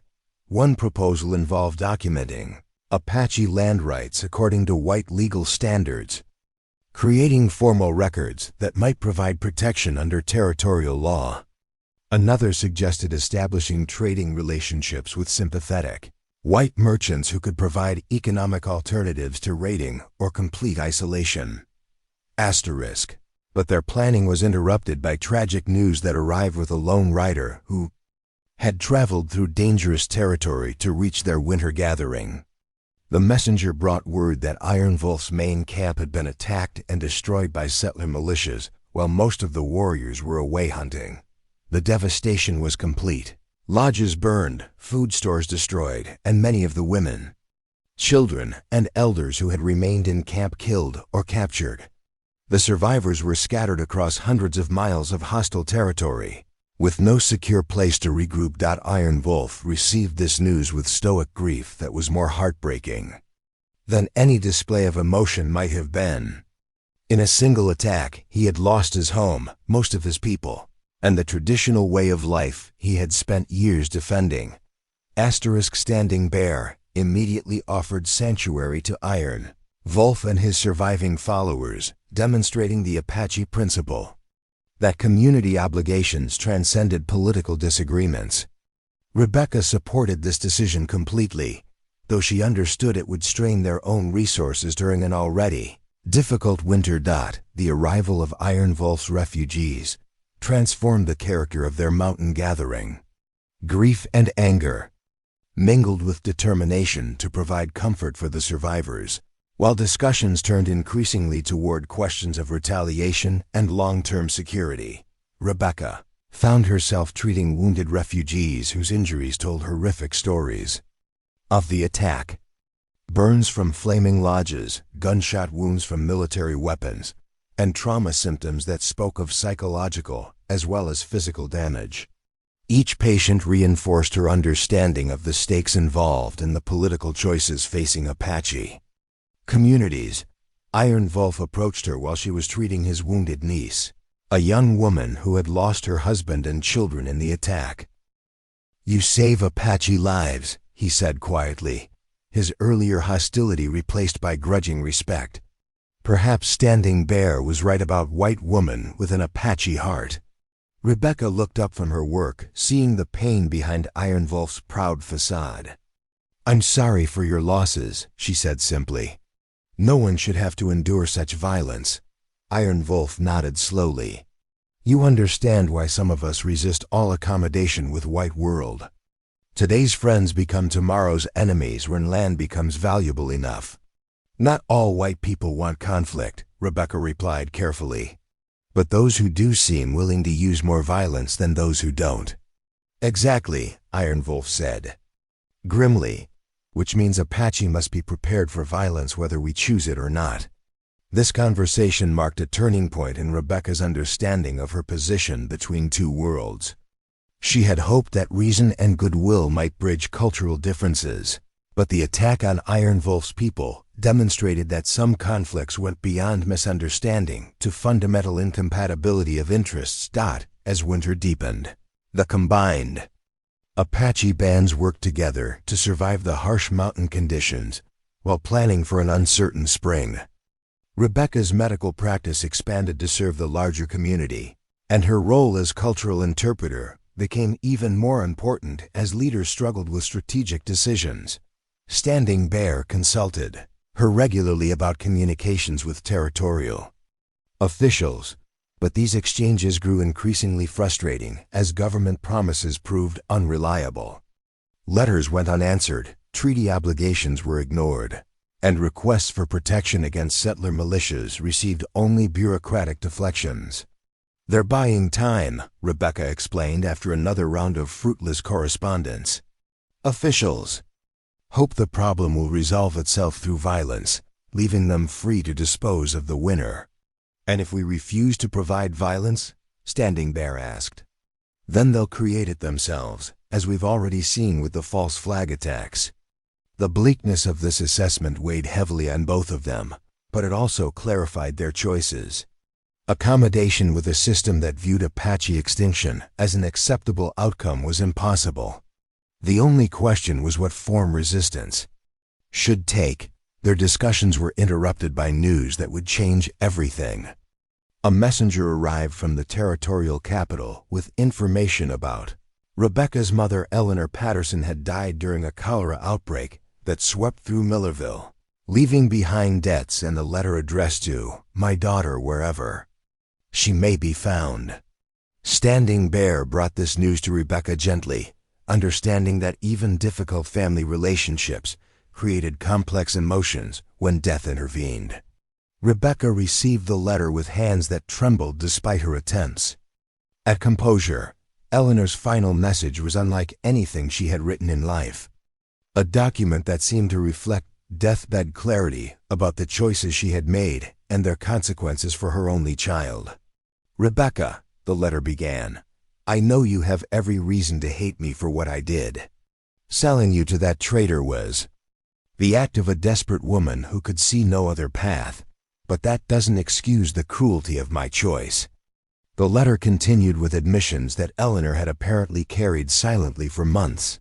Regret about her treatment of Rebecca, recognition of her daughter's worth that she had been too proud to acknowledge, and fear about the future she had created through her own actions. I told myself I was protecting you from a life of rejection and disappointment, Eleanor wrote, but I was really protecting myself from the embarrassment of having a daughter who didn't meet society's expectations. That was cowardice, not motherhood. The final paragraphs revealed Eleanor's growing understanding of how wrong her assumptions had been. Mrs. Whitaker showed me a letter from Lieutenant Webb describing your life among the Apache. You have found respect, useful work, and even love, everything I thought impossible because of your birthmark. I was the one who was blind, not the rest of the world. Rebecca read the letter 3 times, feeling emotions she couldn't name wash over her in waves. Anger at years of rejection mixed with sorrow for a mother who had recognized her mistakes. Too late to make amends. Relief that Eleanor's suffering was overcompeted with regret that they would never have. The honest conversation that might have healed old wounds. Standing Bear sat beside her as she processed this news, offering silent support that spoke of deep understanding. He had lost his own parents years earlier and knew the complex grief that accompanied even difficult family relationships. Do you wish to return for the burial ceremony? He asked quietly. Rebecca considered the question, imagining herself standing beside Eleanor's grave while Millerville residents whispered about the daughter who had gone savage. The woman who had left that town would have felt obligated to endure such humiliation, but the person she had become felt no such compulsion. "My mother is already buried," she said finally, "in the choices she made while living. I prefer to remember." Her last letter, which showed she finally understood what I needed to hear. Standing Bear nodded, respecting her decision. "Apache believes spirits find peace when truth is spoken. Your mother's spirit spoke truth before leaving this world." As spring approached and the mountain snows began to melt, the combined Apache bands faced decisions about their future. The winter had survived successfully, but warmer weather would bring renewed pressure from territorial authorities and settler militias. Wolf had used the winter months to consider his options carefully. The loss of his traditional homeland forced him to acknowledge that old methods of resistance were no longer viable.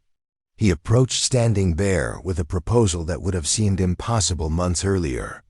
"I asked to join my remaining people with yours," he said formally. "Your way of dealing with White World may offer better survival than my way." Standing Bear accepted this request with the gravity it deserved, understanding that Iron Wolf was surrendering his independence as a chief to provide his people with protection. The merger would strengthen their combined band considerably, but it would also require careful integration of different leadership styles and cultural approaches.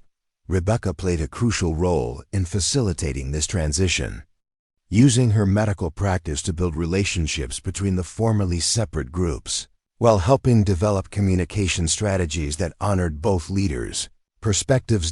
As they prepared to leave their winter territory and return to lower elevations, Rebecca reflected on the transformations that had occurred during their mountain isolation.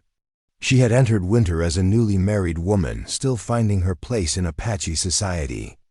She was emerging as a respected leader whose opinions carried weight in major community decisions.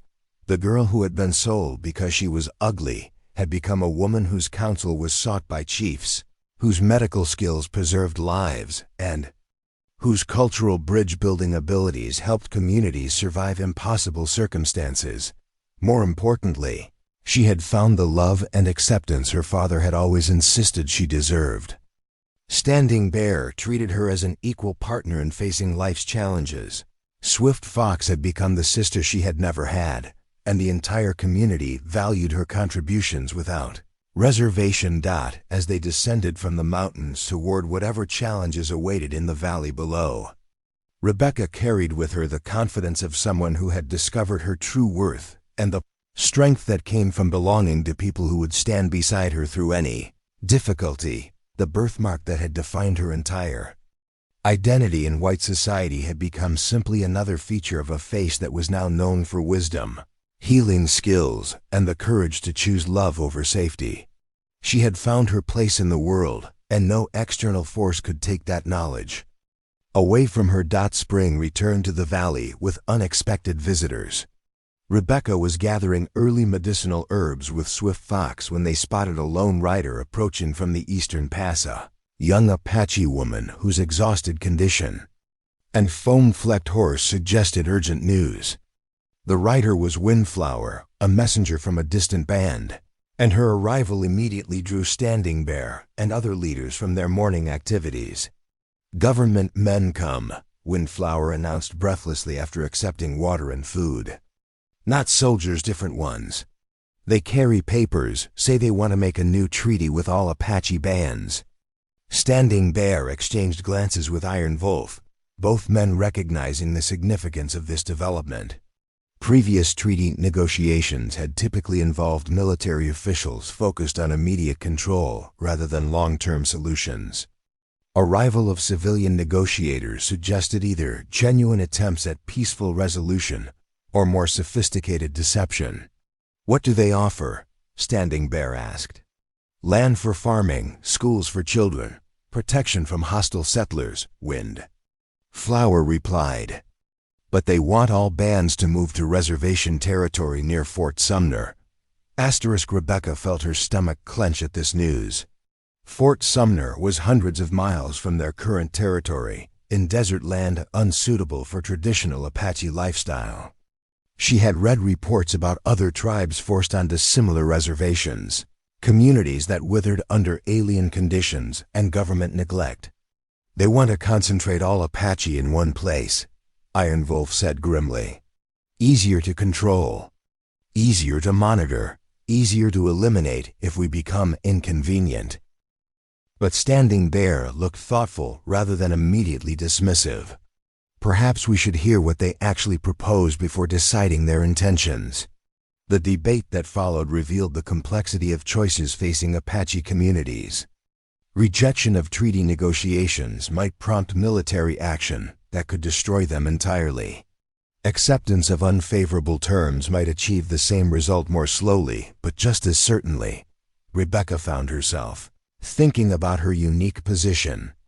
As someone who understood both cultures' motivations and limitations, the negotiators would expect to deal with savage chiefs who could be manipulated through superior knowledge and legal sophistication. They wouldn't anticipate encountering someone who could analyze their proposals with education equal to their own. "Let me attend these negotiations," she proposed during the evening council meeting. "Not as a speaker, but as an observer who can understand what they're really offering versus what they claim to be offering." Unwavering immediately objected. "Revealing that we have white woman helping us gives them weapon to use against all Apache. They will say we are not pure Indians, not deserving of tribal rights." But Standing Bear saw different possibilities. "Or they will understand that we are not ignorant of their ways, not easily deceived by false promises." The discussion continued deep into the night, with arguments on multiple sides reflecting different assessments of risk and opportunity. Rebecca listened to the debate with growing certainty that her presence at the negotiations could provide crucial advantages. Despite the personal dangers involved, the treaty negotiations were scheduled to take place at a neutral location, a trading post called Peaceful Valley that lay halfway between Apache territory and the nearest military fort. Standing Bear decided to attend with a delegation that included Unwavering, several other leaders, and Rebecca, though her role would be carefully concealed from the government negotiators. The journey to Peaceful Valley took 3 days through a country that showed increasing signs of white settlement. New homesteads appeared along previously empty river valleys, and the trails bore evidence of heavy wagon traffic bringing supplies to expanding communities. Rebecca observed these changes with mixed emotions, understanding that they represented both opportunity and threat for Apache peoples. Peaceful Valley itself was a ramshackle collection of buildings, centered around a large trading post that had grown into an unofficial town. Government officials had established their headquarters in the post's main building, while Apache delegations camped in traditional style outside the settlement's boundaries. Rebecca was startled to recognize one of the government negotiators, James Morrison, Jake Morrison's younger brother, who had apparently followed a different path into territorial politics. James Morrison's presence complicated her concealment strategy, since he might recognize her from his brother's descriptions of their journey. Months earlier, the negotiations began formally the next morning, with government officials presenting their proposals in language designed to sound generous while concealing unfavorable details. Rebecca listened from a concealed position behind the Apache delegation, taking careful notes on the actual legal implications of each proposed clause. "The United States government offers your people permanent ownership of reservation lands," announced the lead negotiator, a portly bureaucrat named Commissioner Williams. 20,000 acres of fertile territory where you can establish farms, build schools, and live in peace under federal protection. Standing Bear responded carefully. "Our people have lived in these mountains for generations beyond counting. Why must we leave lands that have always been ours?" "Progress requires change," Williams replied smoothly. "The reservation offers opportunities for education, modern agriculture, and integration into American society. Your children will learn useful skills and gain access to civilized advantages. Rebecca translated silently, recognizing the subtext beneath William's diplomatic language. The permanent ownership would be subject to congressional revision at any time. The fertile territory was actually marginal desert land. The federal protection would be provided by the same military forces currently threatening Apache communities. Unwavering. Wolf asked pointed questions about hunting rights, religious freedom, and tribal self-governance. William's responses revealed that the proposed treaty would eliminate traditional Apache autonomy while providing minimal compensation for surrendered lands and resources. What happens if we decline this generous offer? Standing Bear inquired. With careful neutrality, William's expression hardened slightly. The federal government cannot guarantee protection for Indian bands that refuse to accept lawful authority. Hostile settlers might take matters into their own hands, and military resources would be directed toward reservation security rather than policing uncontrolled territories. The threat was barely concealed. Accept the reservation or face military action disguised as failure to provide protection from civilian violence. Rebecca had seen this pattern used against other tribes, a systematic approach to forcing compliance. Through manufactured crises, the negotiations continued for 3 days, with government officials applying increasing pressure while Apache leaders asked probing questions that revealed their sophisticated understanding of white legal systems. Commissioner Williams grew visibly frustrated as his expected easy manipulation encountered informed resistance. On the final evening, James Morrison approached the Apache camp privately, apparently seeking to circumvent the formal negotiation process. Rebecca remained hidden while Standing Bear and Iron Wolf met with him outside the trading post. "Gentlemen," Morrison began, his tone more respectful than his colleagues had shown, "I believe we might find mutually acceptable terms if we can speak candidly about the real situation." "We listen," Standing Bear replied noncommittally. Morrison glanced around to ensure they weren't overheard. "The truth is that territorial authorities are under tremendous pressure from Washington to resolve the Indian question before statehood consideration begins. They prefer negotiated solutions to military ones, but that preference has limits." "And those limits are?" Iron Wolf asked. 6 months, Morrison replied bluntly. "If voluntary relocation hasn't occurred by winter, Congress will authorize whatever force is necessary to clear Apache lands for white settlement." Rebecca felt cold certainty settle in her stomach. This was the ultimatum she had feared: comply or face extermination disguised as law enforcement. But Morrison wasn't finished. However, if Apache leaders were willing to negotiate intermediate steps, perhaps accepting smaller reservation territories within your traditional range, some accommodation might be possible. Standing Bear exchanged glances with Iron Wolf, both recognizing this as potentially significant development. Smaller reservations within familiar territory might preserve more of their traditional way of life while providing legal protection from civilian attacks. What would such an arrangement require? Standing Bear asked carefully. Morrison outlined a proposal that differed substantially from the formal treaty terms. Instead of forced relocation to distant reservations, Apache bands would accept defined territories within their current range. These areas would be legally recognized as reservation land, providing federal protection, but would be large enough to maintain traditional hunting and gathering practices. In exchange, Apache leaders would agree to prevent raids on white settlements, participate in territorial justice systems for serious crimes, and allow limited white access to transportation routes through their territories. This proposal has not been presented officially because Commissioner Williams believes Apache peoples lack the sophistication to honor complex agreements. Morrison explained, "I disagree based on my brother's reports about your communities." Rebecca realized that Jake Morrison's observations during their journey had influenced his brother's assessment of Apache capabilities. Her own presence, though concealed, was indirectly affecting these crucial negotiations. Standing Bear requested time to consult with his fellow leaders before responding to Morrison's proposal. The Apache delegation withdrew to discuss options that ranged from complete acceptance to absolute rejection, with various compromise positions reflecting different assessments of risks and benefits. "Can we trust any white man's promise?" Iron Wolf asked during their private council. "Every treaty has been broken when convenient for their purposes." "True," Standing Bear agreed. "But this Morrison speaks differently than others. His words suggest understanding that Apache survival serves white interests better than Apache destruction." Rebecca finally revealed herself to the council, knowing that her analysis might prove crucial to their decision. "Morrison's proposal offers better terms than we're likely to see again," she said.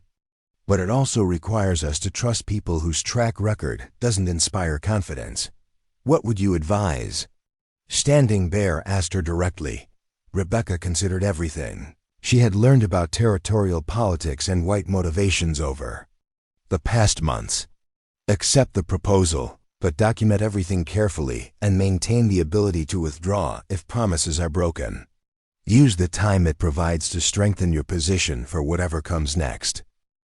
Rebecca considered everything she had learned about territorial politics and white motivations over the past months. "Accept the proposal, but document everything carefully and maintain the ability to withdraw if promises are broken. Use the time it provides to strengthen your position for whatever comes next." Iron Wolf studied her with new respect. "You think like an Apache leader now, not like white women seeking accommodation." "I think like someone who wants her people to survive and prosper," Rebecca replied simply. The next morning, Standing Bear presented Morrison with carefully negotiated terms for accepting the modified reservation proposal. Apache bands would accept defined territories, but retain hunting rights throughout their traditional range. They would participate in territorial justice systems, but maintain tribal authority over internal affairs. They would permit transportation access but control the terms of such passage. Morrison accepted these modifications with evident relief, recognizing that he had achieved significant diplomatic success where his colleagues had failed. Commissioner Williams was less pleased, but political pressure to show progress forced him to endorse the agreement. The treaty signing ceremony took place with appropriate formality, though Rebecca remained carefully concealed during the public proceedings. Apache leaders affixed their marks to documents that she had helped translate and analyze, ensuring they understood exactly what obligations they were accepting. As the government delegation prepared to depart, James Morrison approached Standing Bear for a final private conversation. "My brother spoke highly of the white woman who travels with your people," he said quietly. "Her knowledge of our legal systems may have prevented a tragic outcome for all parties." Standing Bear nodded without confirming or denying Rebecca's presence. "Wise counsel comes from many sources. Apache people value wisdom regardless of its origin." Morrison smiled, understanding the implicit acknowledgement. "I hope the wisdom continues to flow in both directions." The return journey to their valley was triumphant, with runners sent ahead to announce the successful negotiations. The Apache communities had achieved something unprecedented, a treaty negotiated from a position of knowledge rather than ignorance, with terms that preserved essential elements of their traditional life while providing legal protection from external threats. Rebecca understood that the real test would come in implementation. Paper promises meant nothing without enforcement, and territorial politics could change rapidly as economic pressures and demographic shifts altered the balance of power. Over the following months, the new treaty system proved its worth through several challenging incidents. When white settlers attempted to establish unauthorized farms within reservation boundaries, territorial authorities enforced Apache land rights rather than ignoring the violations. When Apache hunters were accused of stealing cattle, tribal courts were permitted to investigate and resolve the disputes according to traditional justice principles. Rebecca's role evolved into that of unofficial liaison between Apache communities and territorial authorities. Her correspondence with government officials provided early warning of potential problems while demonstrating Apache sophistication in legal and political matters. Standing Bear increasingly relied on her counsel for strategic decisions, but he also ensured that her influence remained balanced by traditional Apache wisdom and cultural values. The successful merger of different knowledge systems became a model for other aspects of community adaptation. Swift Fox married Windrunner in a ceremony that combined traditional Apache customs with innovations inspired by Rebecca's descriptions of white wedding practices. The celebration demonstrated how cultural exchange could enrich rather than diminish traditional life when approached with mutual respect and careful consideration.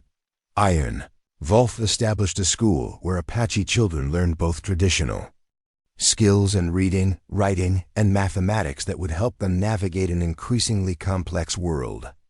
Rebecca contributed to this educational effort while ensuring that white academic subjects supplemented rather than replaced essential Apache knowledge.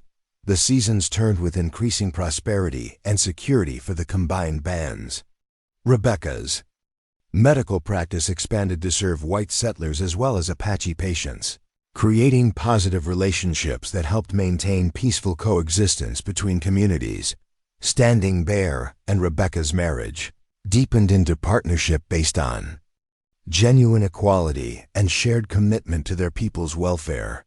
When Rebecca became pregnant during their second year together, the entire community celebrated the coming of a child who would embody the successful blending of different traditions. The birth of their daughter was attended by both Apache midwives and Rebecca's own medical knowledge, ensuring the safest possible delivery. They named the baby Dawn Between Worlds, acknowledging her heritage as a bridge between cultures. As Rebecca held her newborn daughter, she reflected on the extraordinary journey that had brought her to this moment. The girl who had been sold because she was ugly had become a woman whose beauty was measured in wisdom, healing skills, and the courage to build bridges between hostile worlds. Dawn Between Worlds would grow up in a community that valued diversity, honored multiple traditions, and faced the future with confidence born of successful adaptation. She would never know the shame of being rejected for her appearance, or the pain of feeling worthless in her own family. Standing Bear watched his wife and daughter with eyes that reflected complete contentment. "She will be strong like her mother," he said softly. "Strong enough to walk between worlds without losing herself in either one." Rebecca smiled, understanding that her daughter would face challenges she couldn't imagine but would also possess advantages that her own generation had fought to create. The foundations laid through patient struggle and careful compromise would provide stable ground for future generations to build upon. The story of the girl who was unwanted had become the story of the woman who was essential. Rebecca Patterson had found not just acceptance, but love, purpose, and the knowledge that her worth had never depended on others' ability to recognize it.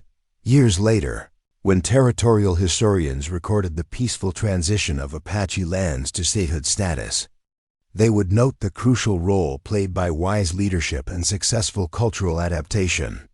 Few would realize that much of that success stemmed from a birthmarked girl whose mother's cruelty had inadvertently provided her with the opportunity to discover her true strength. But in the valley where Apache and white communities learned to coexist, people remembered the healing woman who had helped build bridges between hostile worlds. Children grew up hearing stories of Rebecca and Standing Bear, whose love had transcended cultural boundaries to create something beautiful and lasting.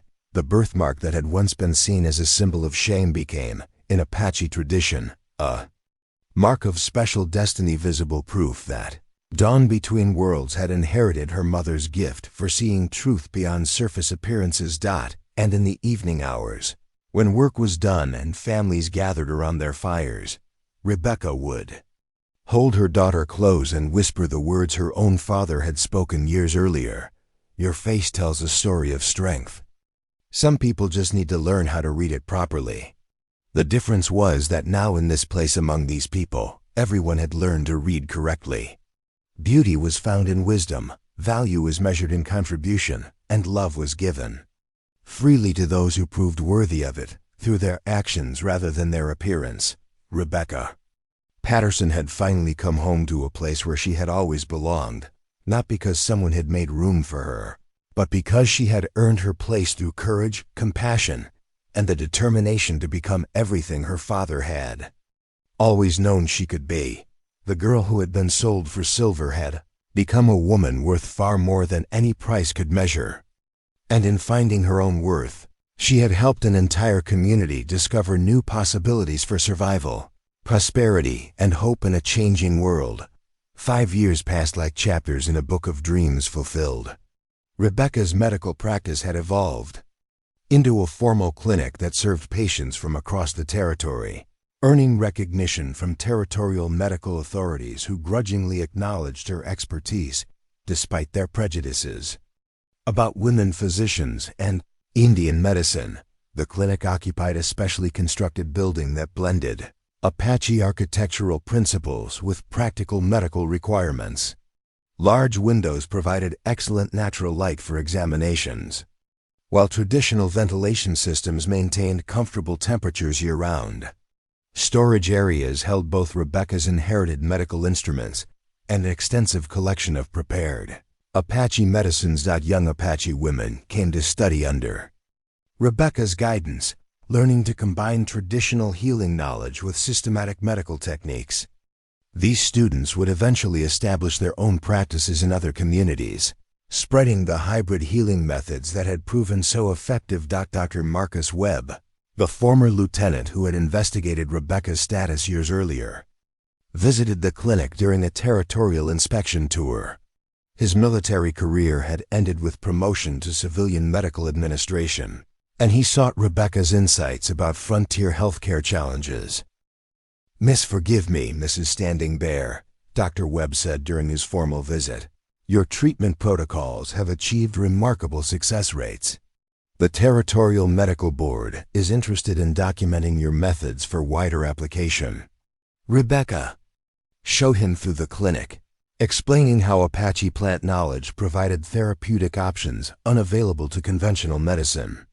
Webb took extensive notes, clearly impressed by the sophisticated understanding of pharmacology and patient care that guided the facility's operations. "Your father would be proud," Webb observed after watching Rebecca treat a complex injury using techniques that seamlessly blended surgical precision with traditional healing practices. This represents exactly the kind of innovative medicine he advocated in his writings. Rebecca paused in her work, surprised by this reference. "You knew my father's writings?" Dr. William Patterson's journal articles about frontier medicine were required reading at the Territorial Medical College, Webb explained. His theories about combining indigenous knowledge with formal medical training were considered quite advanced for their time. This revelation provided Rebecca with a new understanding of her father's broader influence. William Patterson's medical philosophy had apparently reached beyond their isolated cabin to influence territorial healthcare policy. Rebecca's own work represented the practical application of principles her father had only theorized about. Standing Bear's leadership had also evolved significantly during these prosperous years. The successful treaty implementation had earned him recognition as a skilled negotiator and effective administrator. Other Apache bands sought his counsel on dealing with territorial authorities, and government officials increasingly relied on his insights about Native American affairs. Reservation territory had developed into a model of successful cultural adaptation. Apache traditions flourished alongside selective adoption of useful innovations from white society. Children grew up bilingual and bicultural, equally comfortable with traditional ceremonies and modern educational systems. Swift Fox had become Rebecca's closest collaborator in developing educational programs that prepared Apache youth for leadership roles in their changing world. The school they established attracted students from other tribes, and even some white families who recognized the superior quality of its instruction. Dawn, Between Worlds, grew into a confident child who embodied the successful merger of different traditions. She spoke Apache and English with equal fluency, learned traditional crafts alongside academic subjects, and displayed the quick intelligence that characterized both her parents. "She sees connections others miss," Swift Fox observed. One afternoon, as they watched Dawn mediating a playground dispute between children from different cultural backgrounds. Natural diplomat, like her father, but with her mother's gift for understanding what people really need. Rebecca nodded, watching her daughter navigate social complexities with instinctive skill that suggested she would indeed serve as a bridge between worlds. When her generation came of age, the economic prosperity of their community had grown beyond anyone's initial expectations. The clinic attracted patients who paid for services with money, goods, or labor that benefited the entire band. Trading relationships with white merchants provided access to manufactured goods while creating markets for Apache crafts and services. Iron Wolf had surprised everyone by developing unexpected talent for business negotiations. His fierce integrity and shrewd understanding of value made him highly respected among white traders who appreciated dealing with someone whose word could be trusted completely.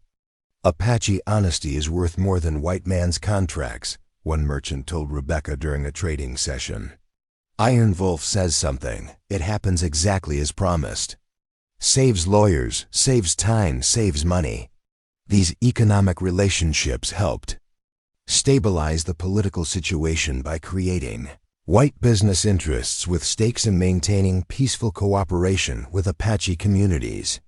Merchants who profited from Apache trade became advocates for policies that protected their business partners. Rebecca's correspondence network had expanded to include territorial legislators, federal officials, and reform-minded citizens across the country. Her carefully reasoned letters about frontier policy influenced debates in distant capitals, where politicians made decisions affecting Native American communities. The transformation seemed almost miraculous when Rebecca reflected on her journey from rejected daughter to influential community leader. But she understood that success had required more than personal courage. It had demanded the creation of new systems that honored multiple traditions while serving practical needs. The annual harvest celebration had become a signature event that demonstrated the community's successful cultural blending. Traditional Apache ceremonies shared space with innovations inspired by white customs, creating festivities that felt both authentic and evolutionarily progressive. Standing Bear delivered the traditional chief's address during that 5th year's celebration, speaking to a gathered community that included Apache families, friendly white neighbors, territorial officials, and visitors from other tribes. "5 seasons ago, we faced choices between fighting and surrender," he said in both Apache and English. "Today we choose prosperity built on wisdom, strength that comes from unity, and hope that grows from successful change." Rebecca listened to her husband's words while holding Dawn between worlds, understanding that they described not just community transformation, but her own personal journey from despair to fulfillment. The girl who had once believed herself worthless had become the cornerstone of a community that proved different worlds could coexist and enrich each other. Her birthmark no longer defined her identity. It had become simply one feature of a face known throughout the territory for wisdom, healing skill, and the courage to build bridges where others saw only walls. As the celebration continued into the evening with music, dancing, and storytelling that wove together multiple traditions, Rebecca knew that her father's faith in her worth had been vindicated in ways he could never have imagined. She had found not just acceptance, but the opportunity to create lasting positive change that would benefit generations yet unborn. The story that began with rejection and sale had become an epic of transformation, proving that human worth could never be diminished by surface appearances or social prejudice. In the end, those who could truly see had recognized what had always been there, a woman of extraordinary strength, wisdom, and capacity for love who needed only the opportunity to prove her worth to the world. Up next, you've got two more standout stories right on your screen. If this one hits the mark, you won't want to pass these up. Just click and check them out. And don't forget to subscribe and turn on the notification bell so you don't miss any upload from us.